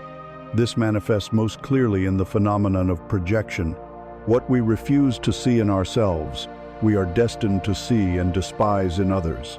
The thing that irritates you most about your boss, your partner, or a public figure is very often a flashing neon sign pointing directly to a disowned part of your own shadow. If you are infuriated by what you perceive as arrogance in others, it is likely you have a powerful, ambitious part of yourself that you have repressed because you were taught it was egotistical. If you feel contempt for people you see as weak or needy, you are almost certainly projecting your own disowned vulnerability, the part of you that is terrified of needing anyone. The world becomes a screen upon which our inner inner, unacknowledged drama is played out. This creates a painful inner conflict between our persona and our whole self. The persona is the idealized mask we wear for the world. It is the good person, the spiritual seeker, the competent professional, the loving parent. It is the curated collection of all our admirable qualities. The persona wants to believe that it is us. Its greatest fear is that the shadow will be exposed, that the mask will crack, revealing the messy, contradictory, and fully human reality underneath. And so we expend enormous amounts of psychic energy, maintaining this split, constantly pushing the shadow's contents back down into the basement. This is why so many outwardly good people feel secretly exhausted, fraudulent, and hollow. They are living a half-life. True wholeness, or integrity from the Latin integer, meaning whole or complete does not come from perfecting the mask. It comes from integrating the mask and the shadow. The core message of this deep work is a liberating truth. You cannot become whole by amputating half of yourself. The path to the light is not by running from the darkness, but by turning to face it with the light of your own conscious, compassionate attention. The goal of shadow work is not to eliminate the shadow. That is impossible and undesirable, for it contains immense power, creativity, and vitality. The goal is to integrate it. To integrate means to bring these unconscious energies into the light of your awareness, to own them as part of your complete self. When an energy is conscious, it is no longer in control of you. You are in relationship with it. The raw anger, once acknowledged, can be transformed from destructive rage into the clean, powerful fuel needed to set healthy boundaries. The envy, once faced, can reveal to you your own deepest desires. The vulnerability, once embraced, can become the bridge to profound intimacy and connection. By reclaiming the disowned parts of yourself, you are calling your own power home. Imagine the shadow not as a monster, but as a small, rejected child who you locked in the basement of your psyche many years ago. You did it because you were taught that this child, your rage, your wildness, your neediness was bad and would cause you to be unloved. But the child did not go away. It has been living in the dark all this time, terrified and alone, and it has become feral. It bangs on the pipes, disrupting the peace of the house above. This is self-sabotage. It screams in the night, giving you anxiety and nightmares. It breaks things in the cellar, causing mysterious pains and illnesses in your body. For years, you have tried to ignore the noise, or soundproof the door, or turn up the television of your life to drown it out. Shadow work is the courageous act of the compassionate adult you are now. You decide to stop ignoring the noise. You take a deep breath, you take a lantern of awareness, and you walk down the creaky basement stairs.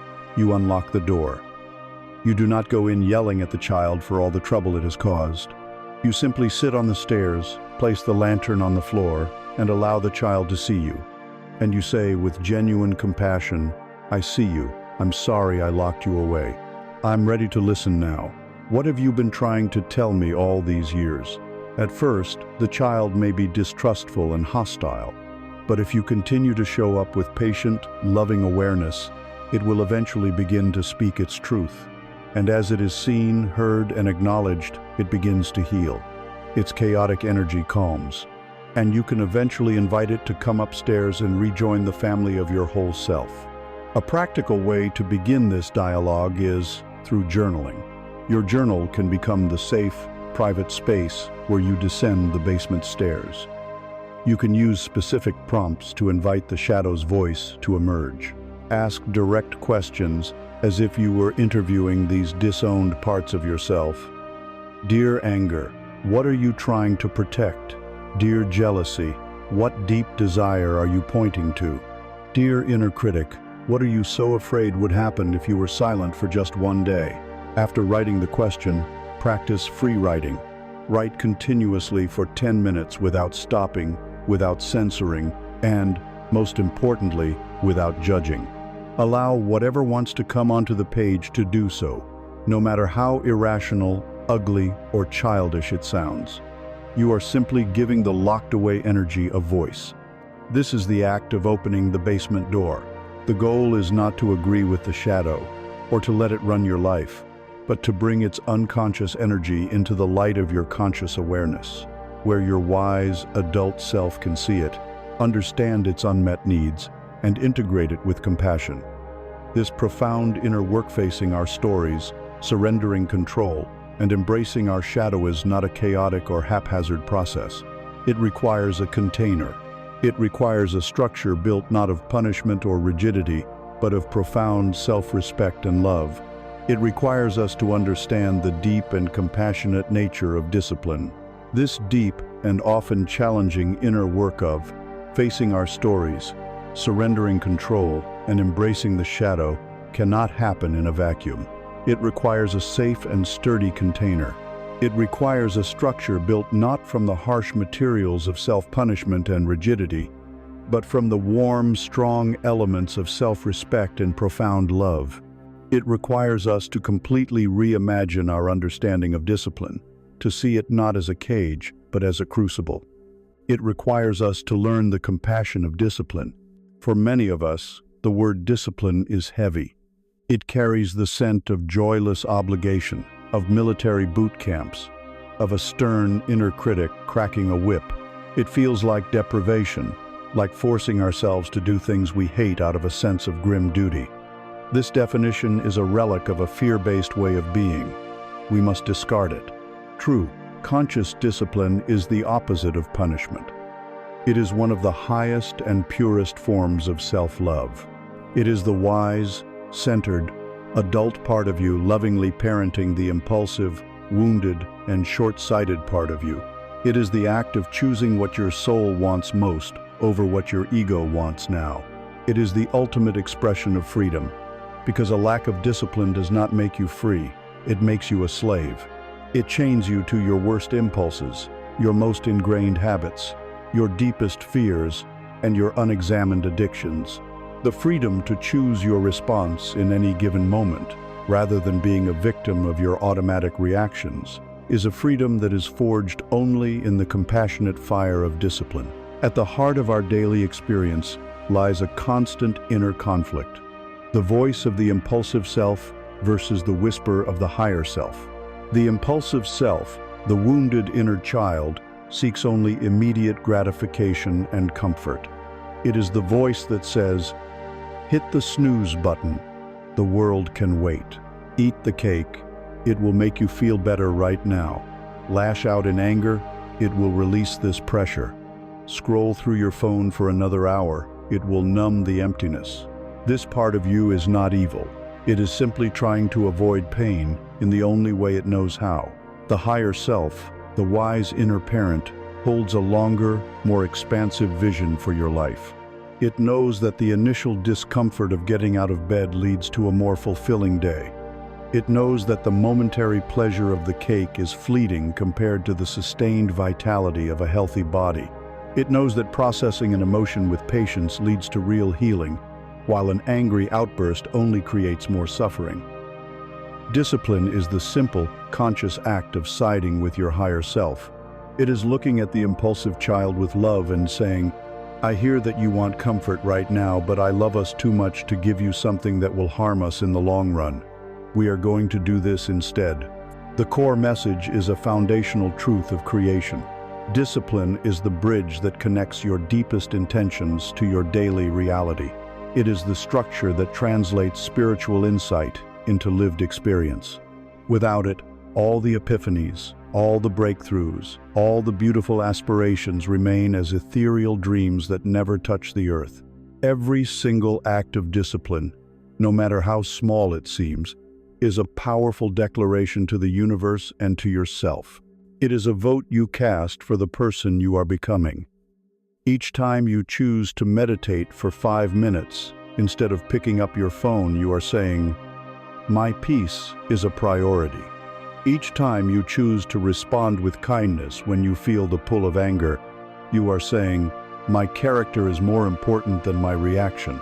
Each time you choose to move your body when you feel lethargic, you are saying, "My vitality matters."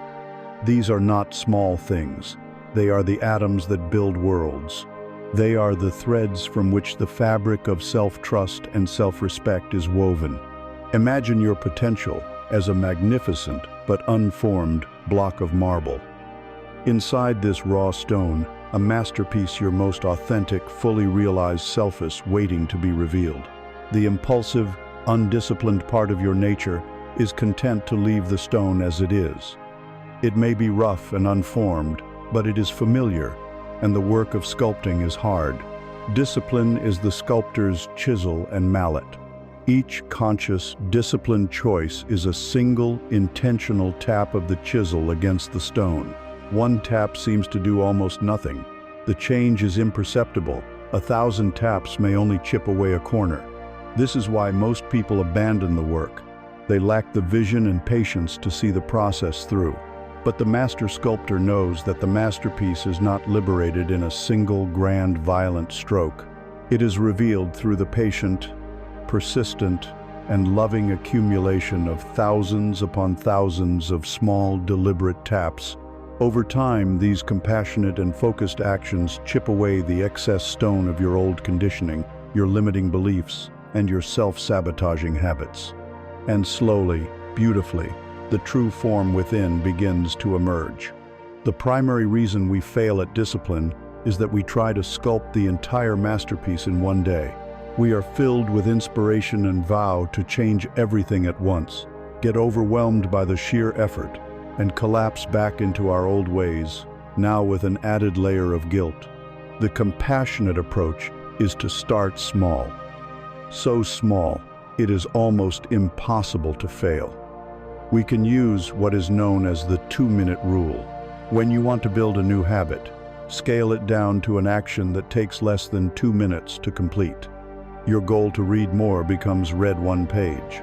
Your ambition to meditate for 30 minutes becomes sit and breathe for 1 minute. The desire to start yoga becomes roll out your yoga mat. The point is not the magnitude of the action in that moment. The point is to become the type of person who shows up. You are not trying to achieve a result, you are trying to embody an identity. You are becoming a person who reads, a person who meditates, a person who does yoga. These tiny, undeniable victories are the foundation of momentum. They build self-trust. They prove to your subconscious mind that you are someone who keeps promises to yourself. From this solid foundation, extending the practice becomes natural and effortless. This is the deep compassion of discipline. It is meeting yourself where you are, not where you think you should be. It is celebrating the effort, not just the outcome. Each disciplined act is a conscious choice to align your physical actions with the high vibration of the self you are choosing to become. It is an act of integrity, of making your inner and outer worlds one. This compassionate discipline is not an end in itself. It is the essential foundational work, the careful and loving preparation of the ground upon which something entirely new can be built. Once the old, crumbling structures of resistance and self-sabotage begin to dissolve, and this new foundation of self-trust and integrity is established, we are left with a sacred and exhilarating task, the conscious architecture of a new self. The compassionate discipline you have cultivated is not an end in itself. It is the essential craft of a master artisan. It is the steady hand and the clear eye required to prepare a foundation. Through the courageous work of embracing your shadow and the liberating act of letting go of your stories, you have cleared the ground. The old, dilapidated structure of the conditioned self, a house built from the second-hand materials of past trauma and cultural expectations, has been lovingly dismantled. And now you stand in a sacred space of pure potential. This space can feel, at first, like a void. It can be disorienting. The old signposts are gone. The familiar, if painful, identity is no longer there to cling to. This is the liminal space, the fertile emptiness between what was and what will be. It is not an abyss to be feared, but a pristine canvas awaiting the first stroke of a master painter.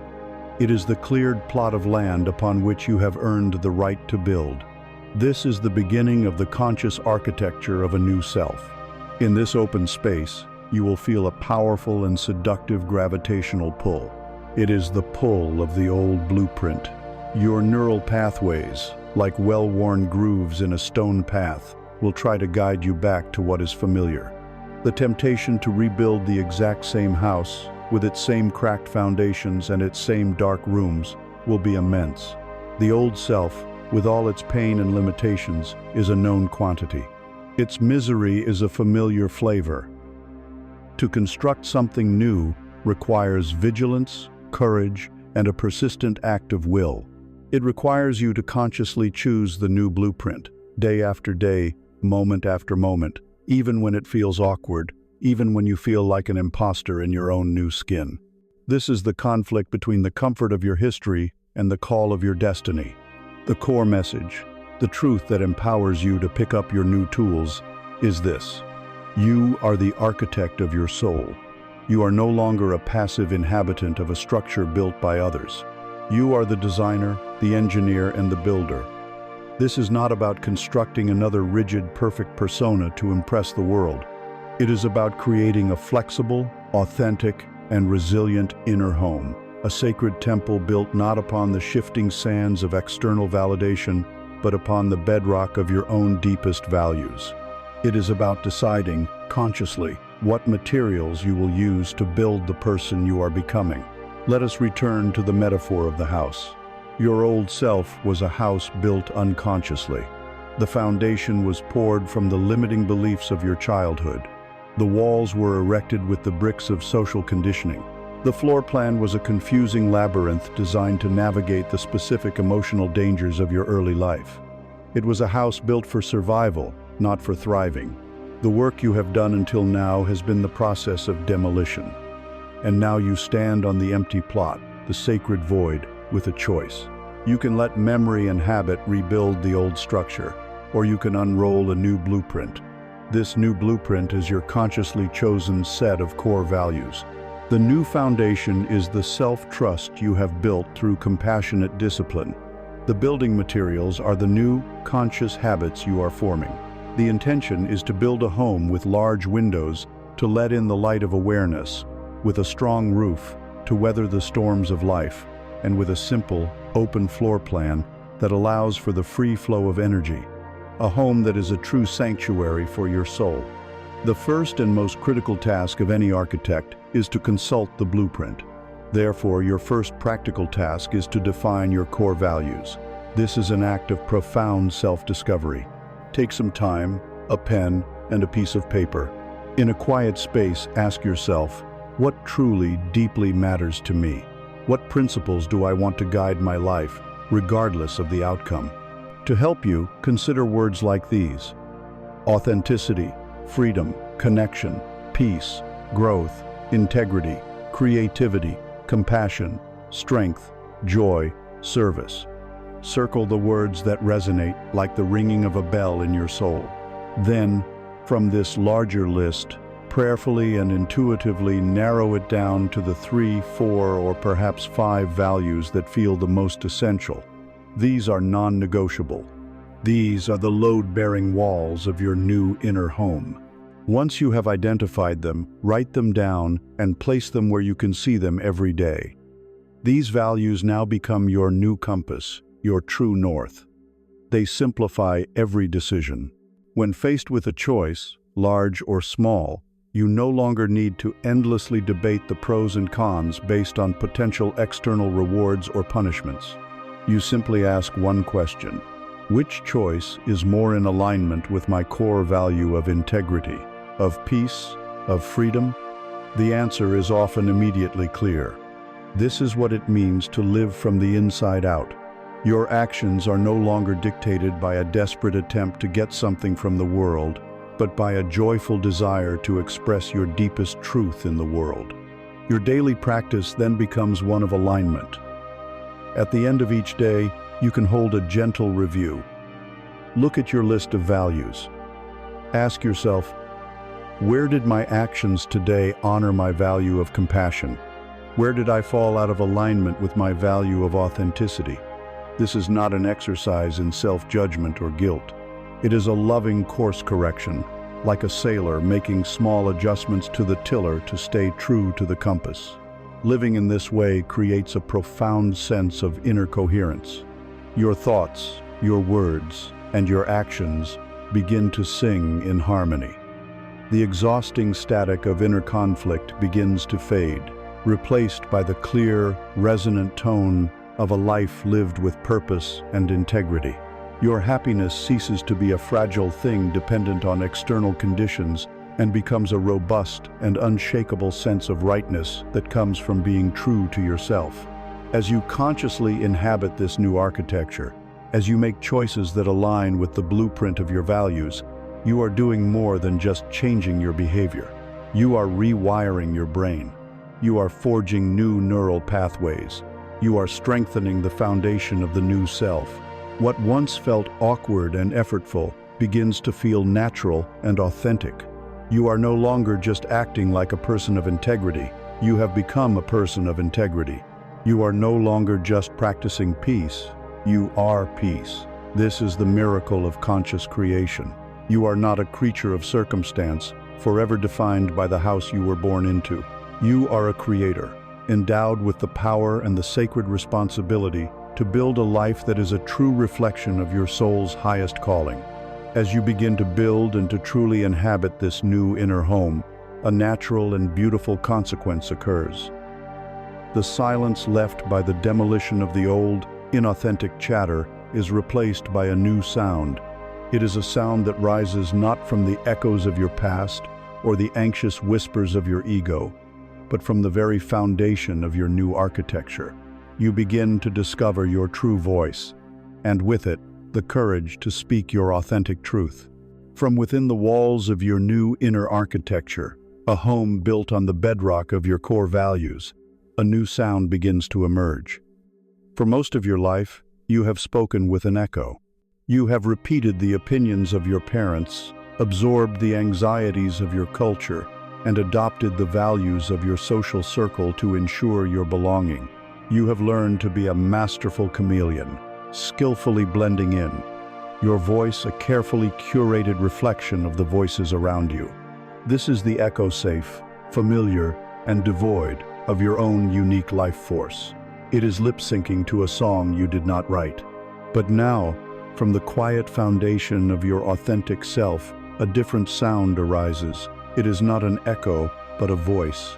It is the sound of your soul speaking its native language, perhaps for the very first time. To move from echo to voice is a profound act of liberation, but it is one that carries an immense perceived risk. It forces us to confront one of the most primal human conflicts, the need for belonging versus the need for authenticity. Our brains are hardwired for tribalism. For our ancestors, being accepted by the tribe was the key to survival. Being ostracized was a death sentence. This ancient fear of disapproval, of being cast out, still runs deep within our nervous systems. The desire to be liked, to not rock the boat, to be seen as agreeable, this is not a character flaw, it is a powerful survival instinct. But there comes a point on the inner journey where the soul's demand for truth becomes more compelling than the ego's fear of rejection. The dull, constant pain of being inauthentic begins to outweigh the sharp, potential pain of being disapproved of. This is the sacred turning point where you must choose between being liked for the mask you wear and being respected for the face you reveal. It is the choice to value your own integrity over the comfort of conformity. The core message is this: your authentic truth is not a self-indulgent luxury. It is your sacred offering to the world. It is the unique note that only you can contribute to the symphony of existence. To suppress it out of fear is to rob the world of your gift. To speak and to live this truth with kindness, with compassion, but without apologies, the highest form of respect you can pay to yourself and to the intelligence of the universe that created you as a unique expression of itself. This is not a license for what the ego calls brutal honesty, which is often just cruelty disguised as truth. The authentic voice that arises from a centered and loving place is clear, not cutting. It is firm, not aggressive. It is the calm expression of your needs, your boundaries, your perceptions, and your heart, offered without the need for the other person to agree with it or approve of it. Imagine that deep within you there is a pristine underground spring of pure water. This spring is your authentic voice, your essential truth. In most of us, this spring has been blocked for decades. Over the years, heavy stones have been piled on top of it, cutting off its flow. One enormous stone is the fear of judgment. Another is the need for approval. Another is the fear of conflict. Another, the fear of being alone. Another, the belief that my voice doesn't matter. The work of finding your voice is not about digging a new well. The spring is already there. The work is the patient and courageous process of removing the stones. Each time you choose to express a small, genuine preference instead of going along with the group, you nudge a small stone aside. Each time you say no to something that violates your values, you are leveraging a larger stone out of the way. Each time you share a vulnerable, heartfelt feeling, you are clearing away years of accumulated debris. At first, the water may only seep to the surface as a muddy, uncertain trickle. This is the moment your voice trembles as you set a boundary, or you feel a wave of shame after sharing a real opinion. This is the most critical phase. The temptation is to see the mud and conclude that the spring is tainted, and to roll the stones back into place. But if you persist, if you continue to clear the way, that trickle will gain strength. It will become a clear, steady stream, and then a strong, flowing river that nourishes the entire landscape of your life. The way to begin this work is not by attempting to heave the largest boulder first. You do not start by confronting your most critical family member with your deepest truth. That is an advanced practice. You begin in the shallow end of the pool, with small, low-stakes acts of authenticity. This is how you build the muscle. The next time a friend suggests a plan you have no energy for, resist the automatic "sounds great" echo. Try a gentle, authentic response. "I so appreciate you thinking of me, but I need a quiet evening tonight. I'd love to see you another time, though." The next time you are in a group and someone asks for opinions on a book or a film, share your actual perspective, not the one you think will make you sound smart or agreeable. Simply state, "For me, it didn't quite land, and here's why." Practice saying no as a complete sentence, without a long, fabricated list of excuses. "Thank you for the opportunity, but that's a no for me at this time." Each of these seemingly minor acts is a powerful repetition at the gym of your soul. You are strengthening your capacity to align your outer expression with your inner reality. With each repetition, you are proving to yourself that you can survive authenticity. You will discover that the world does not, in fact, fall apart. As you continue this practice, you will notice changes in your life. Some relationships, those that were built upon the fragile foundation of your echo, may begin to feel strained. The people who were comfortable with your mask may not be comfortable with your face. This can be painful, but it is a necessary purification. You are making space. Because a new phenomenon will also occur. You will begin to attract people who resonate not with your old echo, but with the clear, true sound of your new voice. They will be drawn to your authenticity. They will cherish your realness. You will begin to build connections based on mutual respect and genuine seeing, not on performance and mutual accommodation. You will find your true tribe. This journey from echo to voice is the process of finally embodying the self you have so carefully and consciously built. It is the sound of your inner architecture being made manifest. It is the ultimate act of walking your talk. This emerging voice, clear and true, does not speak from the loud and logical mind, which is so often concerned with strategy and outcome. It arises from a much deeper, quieter, and more reliable place. As you learn to trust the sound of your own truth, you are simultaneously learning to trust its very source. You are learning to navigate not by the second-hand maps of others, but by the infallible, ever-present inner compass of your own intuition. That clear, authentic voice now emerging from within you, the voice that speaks from the foundation of your values, is not a product of logic or reason. It does not arise from a calculated analysis of pros and cons. It is guided by a much deeper, more ancient, and unfailingly reliable form of intelligence. As you learn to trust the sound of your own truth, you are simultaneously learning to trust its very source. You are learning to navigate your life not by the second-hand, outdated maps of others, but by the infallible inner compass of your own intuition. Intuition is the most natural and misunderstood of all human faculties. It is not a thought, it is a direct knowing, an instantaneous insight that bypasses the slow, linear process of the rational mind. It is the quiet whisper beneath the roar of your opinions. It is the subtle, persistent nudge in a certain direction. It is the visceral feeling in your gut that a situation is right or wrong, long before you have any data to support that conclusion. It is the inexplicable sense of resonance with one person and dissonance with another. We are all born with this guidance system fully installed. It is our birthright, but we are raised in a culture that worships the analytical mind, a culture that teaches us, from our first day of school, to systematically ignore, devalue, and distrust this inner knowing in favor of what can be proven, quantified, and logically defended. We are taught to trade the wisdom of our soul for the cleverness of our intellect. This sets up a profound inner conflict that plays out in every major decision of our lives. The conflict between the mind and the gut. The mind demands evidence. It wants spreadsheets, 5-year projections, and exhaustive lists of pros and cons. It seeks certainty and safety in what is already known and what can be logically deduced. It dismisses the quiet voice of intuition as irrational, unscientific, or mere feeling.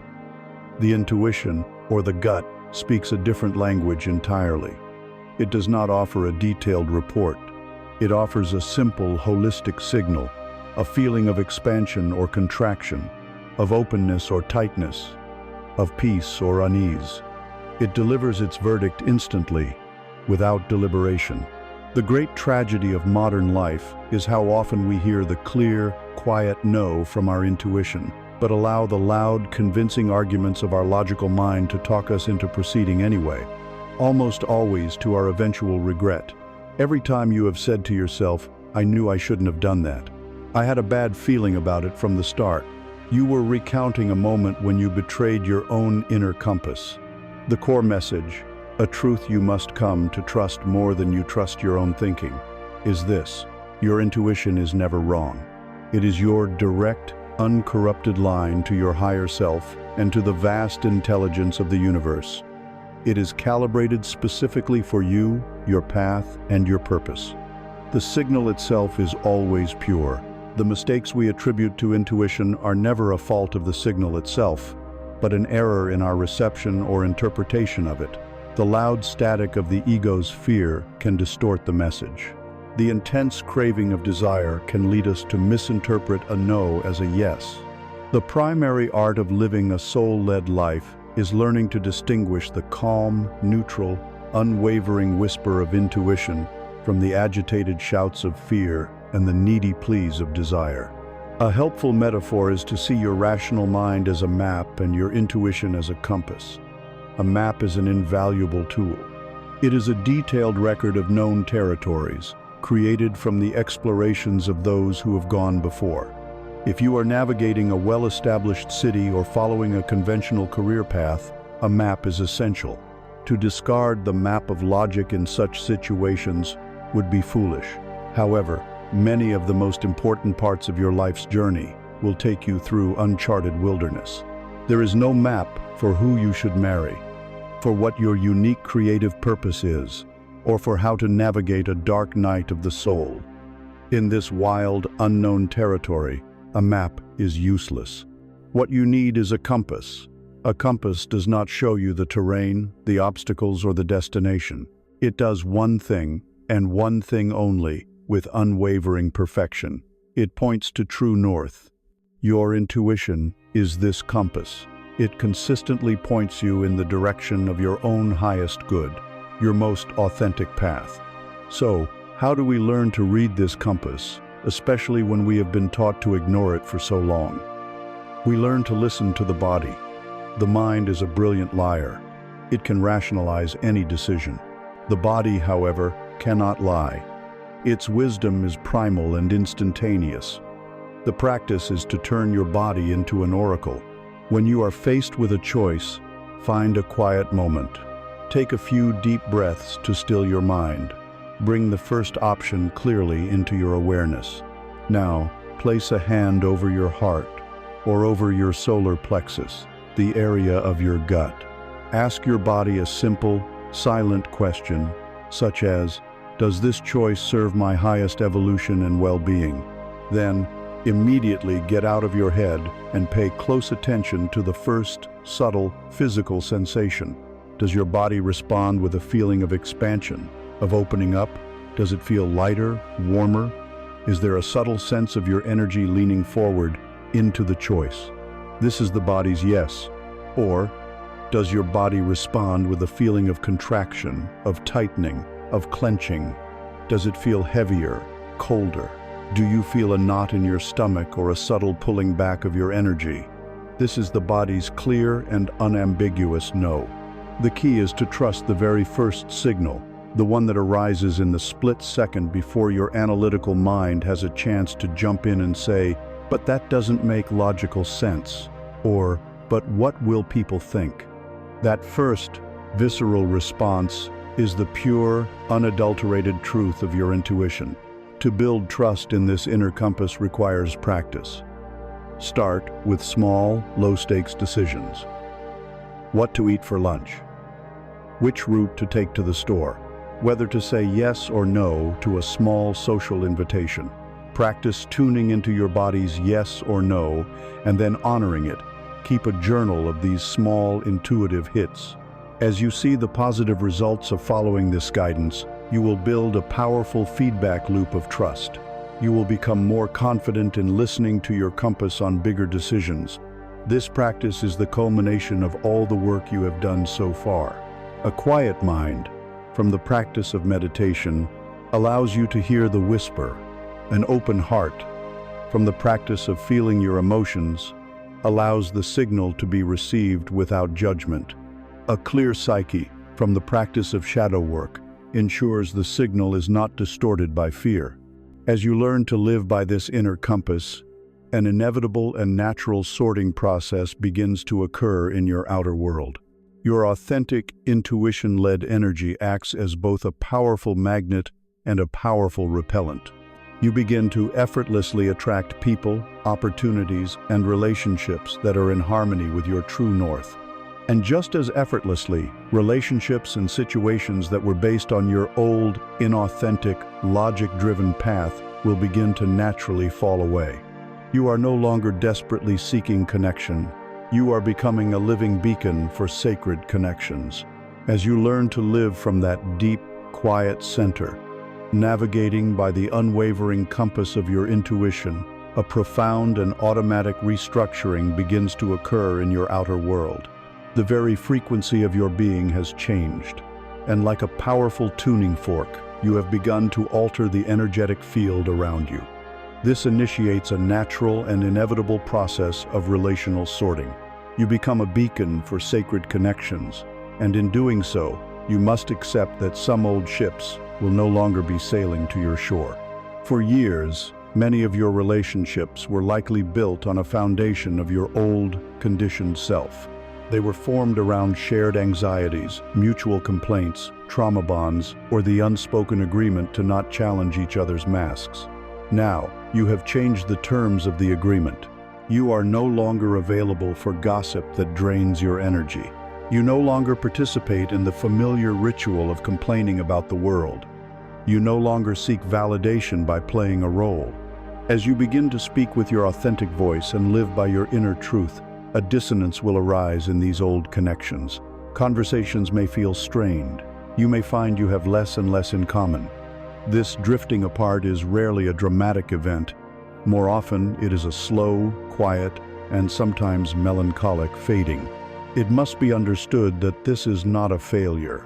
It is a sign of your growth. It is a necessary purification, a clearing of the space to make room for what is now in alignment with your soul. This process forces you to confront one of our deepest human fears, the fear of loneliness. The ego will panic at the thought of losing familiar connections, even those that are draining or unfulfilling. It will cry out, "If I let go of these people, I will have no one." It will tempt you to shrink back down, to put the mask back on, to speak in the old, comfortable echoes just to maintain a sense of belonging. But your soul holds a different, more powerful yearning. It is the yearning to be truly seen. Not just tolerated or liked, but seen and accepted for the whole, complex, authentic being you have worked so hard to become.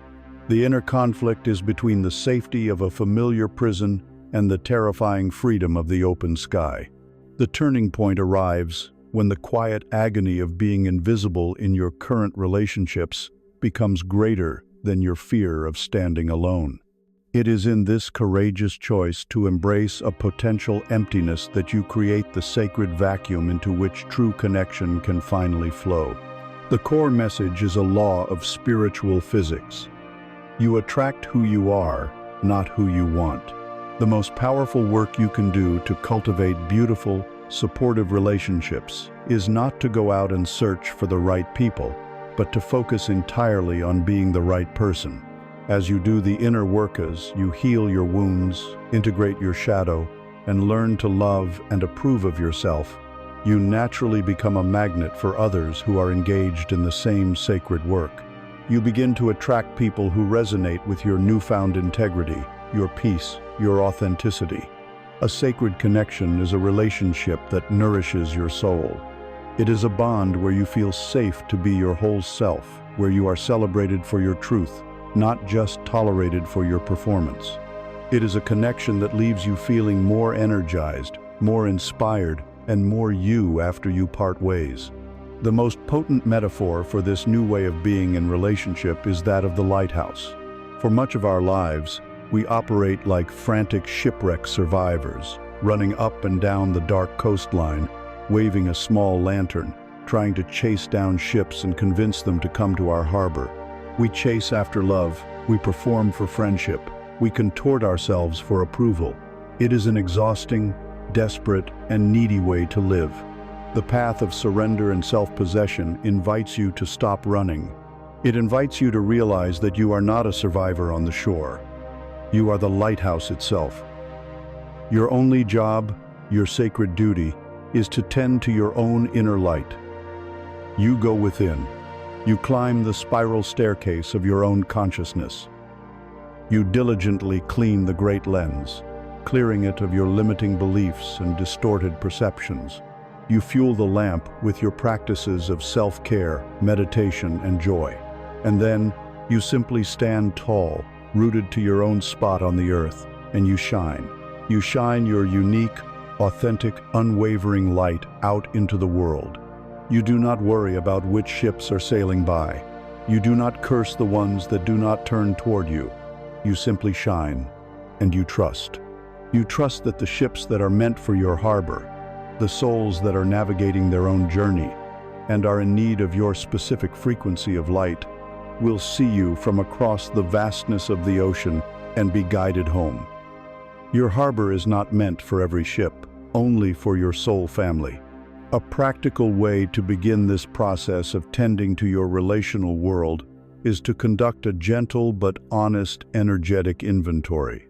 Take a piece of paper and write down the names of the people with whom you spend the most time and energy. Now, move through the list person by person, and without judgment, ask yourself this simple question. After I interact with this person, do I generally feel energized, expansive, inspired, and more like myself? Or do I generally feel drained, constricted, depleted, or agitated? Be honest. The answer is usually a clear, somatic feeling in your body. This exercise is not about labeling people as good or bad. It is simply an assessment of energetic resonance. Your energy is your most precious, non-renewable resource. You are the steward of that resource. For the people on your list who energize and uplift you, your task is to consciously invest more, reach out, initiate a conversation, express your appreciation for them, nurture these connections. For the people who consistently drain you, your task is to lovingly and consciously create more space. This doesn't necessarily mean ending the relationship in a dramatic fashion. It might mean shortening the length of your visits. It might mean creating stronger, energetic, and emotional boundaries when you are with them. It might mean choosing not to engage in the specific types of conversation that you know are draining. You are not punishing them. You are honoring the sanctity of your own inner peace. This is the shift from transactional relationships, which are based on what can I get from you, to transformational relationships, which are based on how can we support each other's highest becoming. As you become more selective with your energy, you will find that the quality of your connections deepens in a way you could not have imagined. You will find that the universe will bring you the teachers, friends, and partners who can meet you where you are and who are excited to see where you are going. This light that you tend, the light of your authentic being that shines from your inner lighthouse, does more than just attract your soul family. It has an effect on the entire world around you. Without any effort on your part, your very presence becomes a form of service, a silent offering of peace and clarity. You begin to understand the profound power of the radiance of a healed heart. The light that you so diligently tend within yourself, the steady flame that shines from your inner lighthouse, serves a purpose far greater than simply guiding your own life and attracting your soul family. Its radiance permeates the very atmosphere around you. Without any conscious effort, without speaking a word or performing a single action, your very presence begins to change the world you inhabit. You begin to understand the profound and silent power of the radiance of a healed heart. Have you ever been in the presence of someone who is deeply and truly at peace? They are not necessarily charismatic or overtly powerful. They simply are. In their presence, your own nervous system seems to calm down. The frantic monologue in your mind grows quieter. The room feels a little warmer, a little safer. Their centeredness is contagious. This is the radiance. It is the palpable energetic field that emanates from a person who is no longer at war with themselves. It is the natural byproduct of the deep inner work you have undertaken. When your life force is no longer being consumed by the internal battles of resisting reality, suppressing your shadow, and defending a fragile ego, it becomes whole, coherent, and stable. It settles. And this settled, coherent energy naturally emanates from you, a silent offering to everyone and everything you encounter. This understanding reveals a subtle but profound inner conflict that can arise on the spiritual path. The conflict between the ego's desire to be a helper and the soul's wisdom of simply being healed. The ego loves to adopt noble roles. The identity of the healer, the teacher, the helper, the activist can be incredibly seductive. It provides a sense of purpose and importance. This can lead to the dynamic of the wounded healer, the person who focuses on fixing everyone else's problems as a sophisticated way to avoid facing their own. Their helping is effortful, often draining, and subtly tinged with a need for recognition. The soul, however, understands a deeper form of service. It knows that the most helpful thing you can be for the world is a healed person. The most transformative gift you can offer humanity is your own transformation. It is a shift from active, often ego-driven doing to a state of passive, radiant being. It is the humble recognition that who you are speaks far more loudly and powerfully than anything you could ever say or do. The core message is a truth that turns our conventional notions of service upside down. Your peace is not a private luxury. It is a public service. Your joy is not a selfish indulgence. It is an act of rebellion in a world addicted to suffering. Your healing is not for you alone. It is a gift you offer to the entire collective.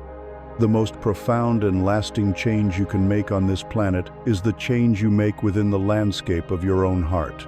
Think of the ripple effect of a single stone dropped into a still pond. The rings of energy travel silently outwards, eventually touching the farthest shore. In the same way, your inner state of being creates energetic ripples in the vast, interconnected field of consciousness. You will never be able to measure or quantify this impact. Your calm presence in a tense family gathering, your moment of authentic listening with a distressed colleague, your unwavering inner peace as you stand in a long queue. These seemingly small states of being are your silent service. They subtly recalibrate the energy of the world around you. Imagine a large, cold, and dark room filled with people shivering in fear and confusion. This room represents the baseline state of collective anxiety. The person operating from the helper ego runs around frantically in this room. They try to give lectures on the theory of heat. They distribute thin blankets of intellectual advice. They try to rub people's arms to generate friction, an effortful and exhausting attempt to create warmth. Their intentions are good, but their impact is minimal and temporary. The person who has done their inner work, who has healed their heart, does something entirely different. They walk to the center of the room where there is a long dormant fireplace. Patiently, they clear out the old ashes. They gather the kindling of their daily spiritual practices. They strike the spark of their own core truth. And they gently, lovingly tend to their own inner fire until it grows into a warm, steady, and self-sustaining blaze.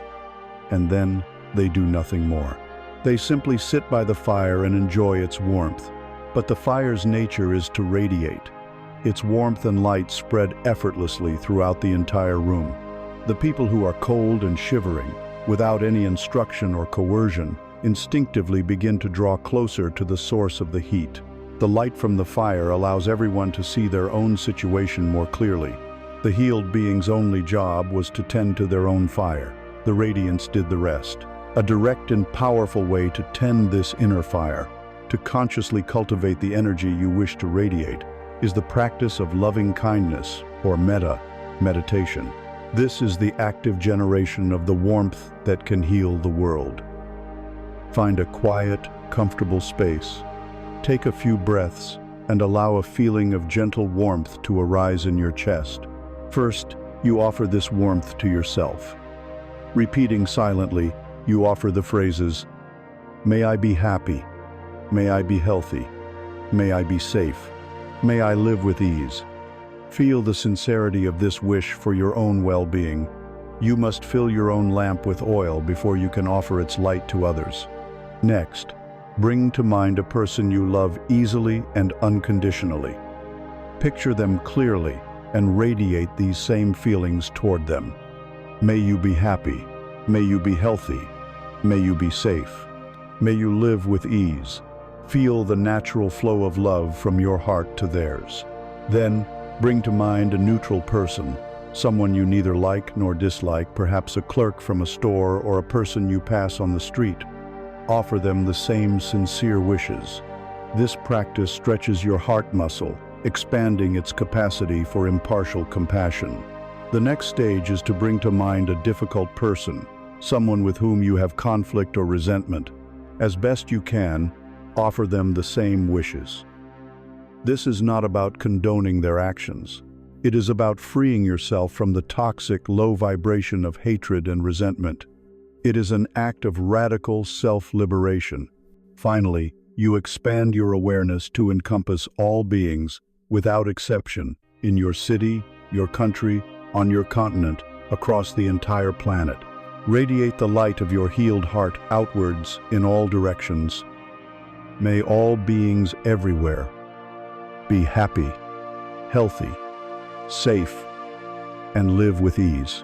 This practice is the embodiment of the truth that your inner state is your offering. By focusing on cultivating your own inner warmth and peace, you are performing the most selfless act possible. You are tending the fire that will warm and illuminate the world. This radiance, this effortless outflow of peace and stability, is not just a pleasant feeling. It is a powerful force that actively shapes the causal fabric of your life.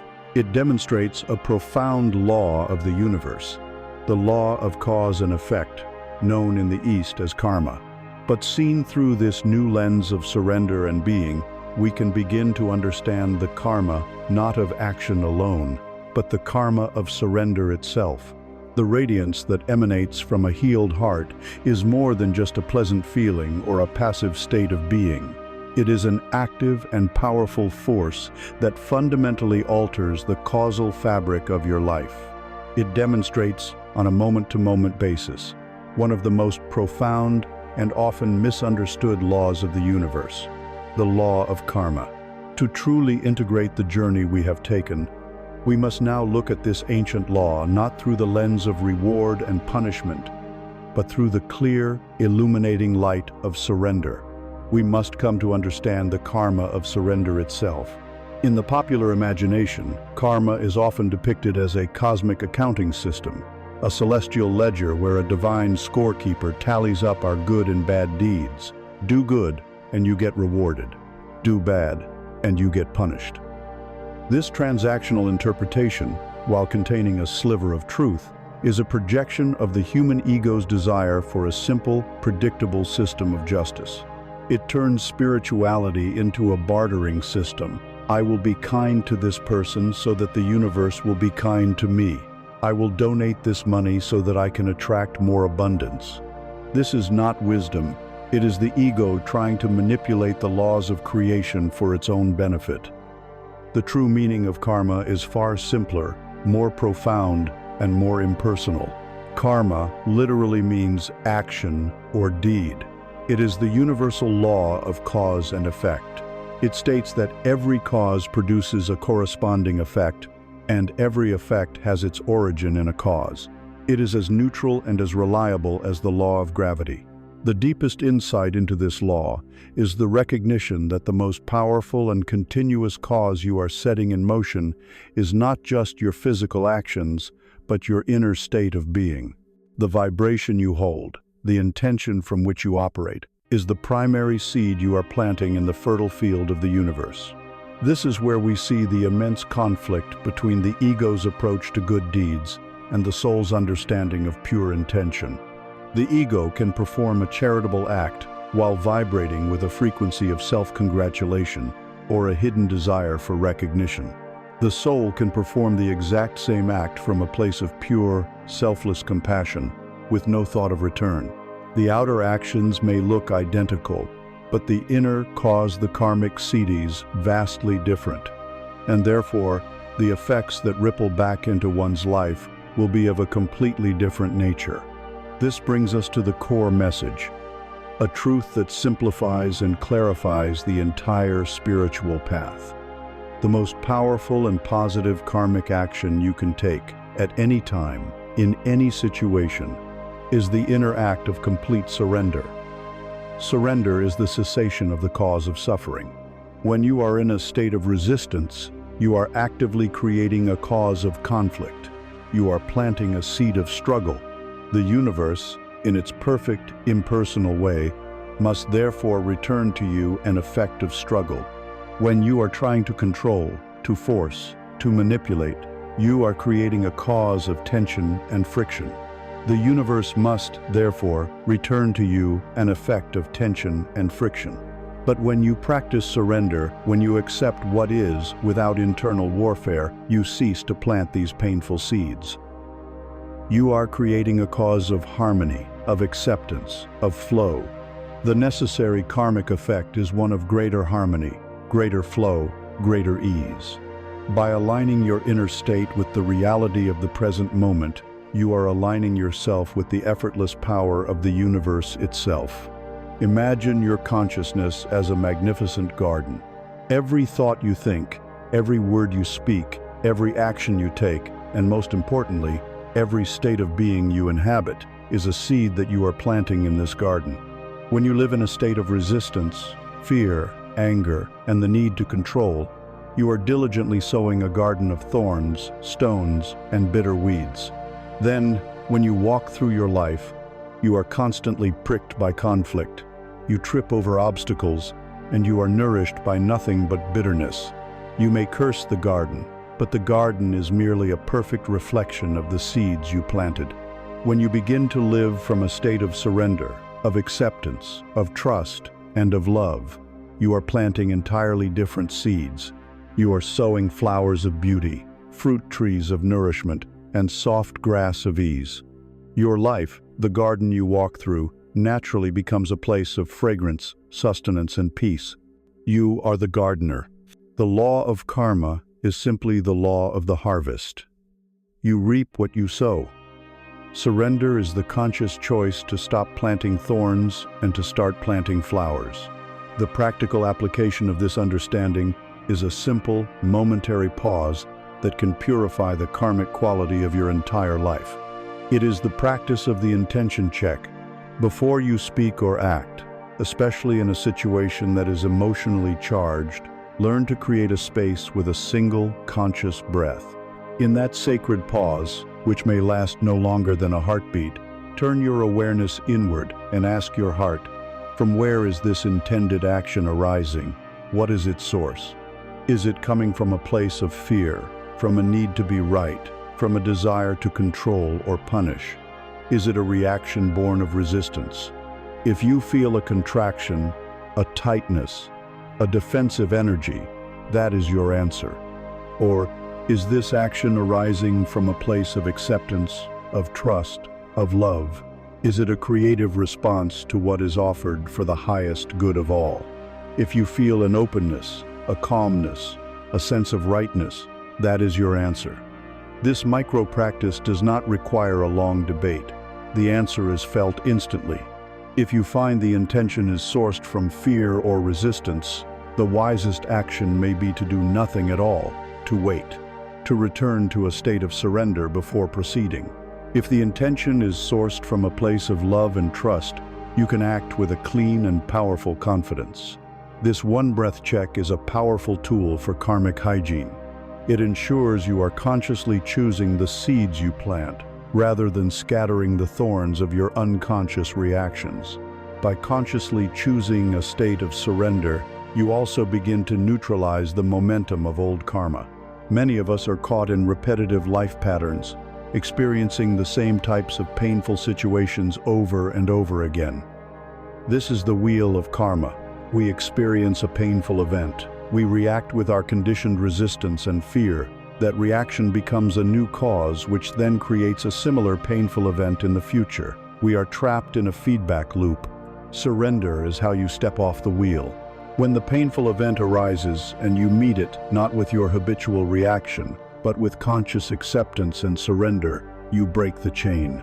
You refuse to create the old cause. You introduce a new variable into the equation of your life, grace. You stop perpetuating the cycle of suffering. This understanding of karma, this practice of surrender, is not a one-time fix. It is not a graduation ceremony from the school of life after which all challenges cease. It is a fundamental and permanent shift in how you approach the entire journey. It leads us to the final, liberating realization that the goal was never to arrive at some perfect, static destination of perpetual bliss, but to learn how to walk the path itself with all its twists, turns, mountains, and valleys with grace, awareness, and trust. It is the journey without a destination, the sacred art of living in perpetual becoming. This deep understanding of karma, This conscious planting of harmonious seeds through the act of surrender is not a final technique to be mastered. It is not a graduation certificate from the school of life. It is, instead, a fundamental and permanent reorientation, a new way of relating to the entire journey. It is the insight that dissolves the very structure of the path itself, leading us to the most liberating realization of all. The goal was never to arrive at a perfect destination, but to learn how to walk the path with grace and awareness. We are now initiated into the journey without a destination, the sacred art of living in perpetual becoming. From our first moments of conscious seeking, we are driven by the arrival fallacy. It is the deeply ingrained belief that there is a final state of being, call it enlightenment, healing, wholeness, or salvation, which, once achieved, will be a permanent possession. It is the idea of a finish line, after which all struggle ceases and a state of perpetual bliss begins. This desire for a final, static state of perfection is the ego's last and most subtle stand. The ego, which operates in a world of goals and achievements, desperately wants to win the spiritual game. It wants a trophy for its efforts, a certificate of enlightenment to hang on the wall of its identity. It wants to be able to finally say, "I have arrived. I am now a healed person. The work is done." But life is not a static object to be possessed. Life is a river, a constant, dynamic, and ever-changing flow.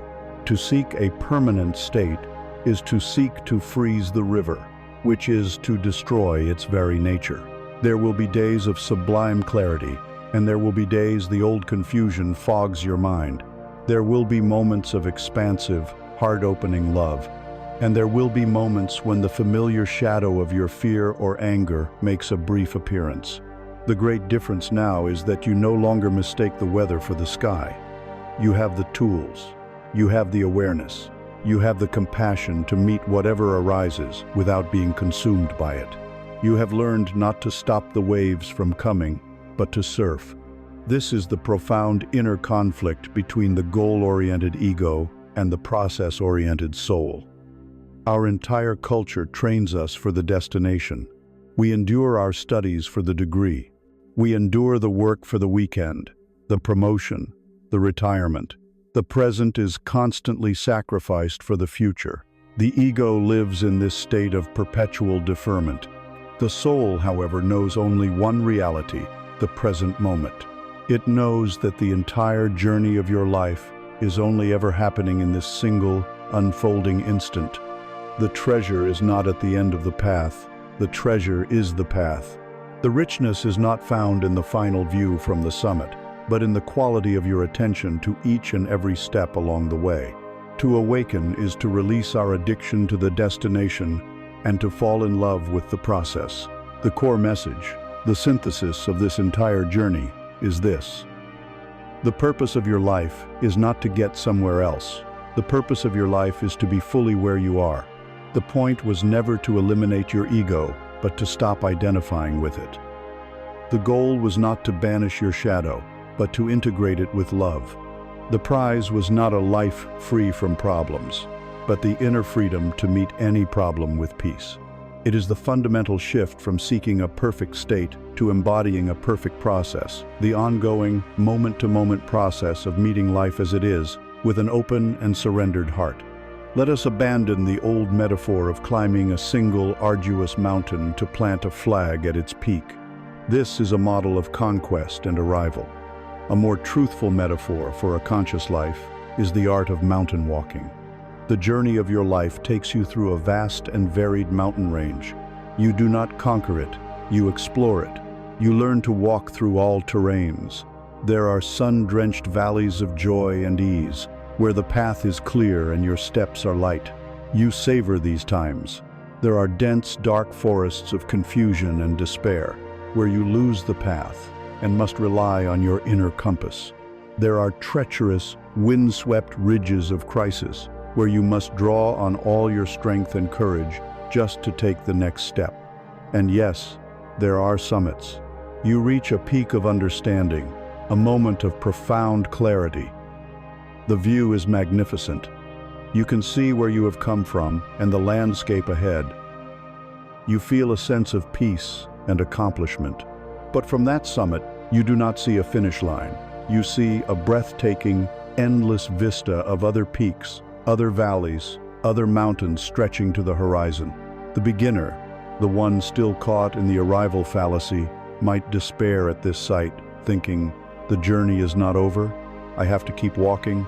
But the master mountain walker, the one who has fallen in love with the process, feels a thrill of holy anticipation. Their joy was never in planting the flag. Their joy is in the walking itself. They love the feeling of their boots on the solid earth, the sensation of the wind on their skin, the rhythm of their own breath. They have the skills and the tools to navigate any terrain that comes. They know that the purpose is not to stop walking, but to continue the glorious exploration, to keep becoming. To live in this new way, we can anchor our days with a simple, process-oriented ritual. We can create daily bookends that remind us of this truth. In the morning, instead of waking with a frantic list of goals to achieve, you can begin with a simple, open-ended question. As you take your first conscious breaths, you can ask your heart, how can I meet this day with presence? Or, what is life inviting me to surrender today? This sets an intention not for doing, but for being. It frames your day as an opportunity for awareness, not just accomplishment. In the evening, instead of a harsh, judgmental review of your productivity, your successes and your failures, you can end the day with a gentle acknowledgement. Before you sleep, you can ask, what was one moment today where I felt truly alive? Where did I notice a moment of unexpected beauty? When did I feel the quiet hum of my own authentic truth? This is not about grading your performance. It is about training your attention to recognize the grace, the beauty, and the learning that is already woven into the fabric of your ordinary life. This is the art of living in perpetual becoming. It is the final surrender, the surrender of the need for a final surrender. It is the peace of knowing that you are, and always will be, a work in progress. And it is the joy of realizing that the purpose of life is not to become a perfect, finished statue on a pedestal, but to be the living, breathing, imperfect, and magnificent sculptor, joyfully tapping away with the chisel of your awareness, forever revealing the endless beauty within the stone. In Japan, there is an ancient art form called kintsugi. When a cherished piece of pottery, a simple tea bowl or a vase, is dropped and shatters into pieces, it is not thrown away. It is not seen as ruined or useless. Instead, the pieces are carefully, patiently gathered.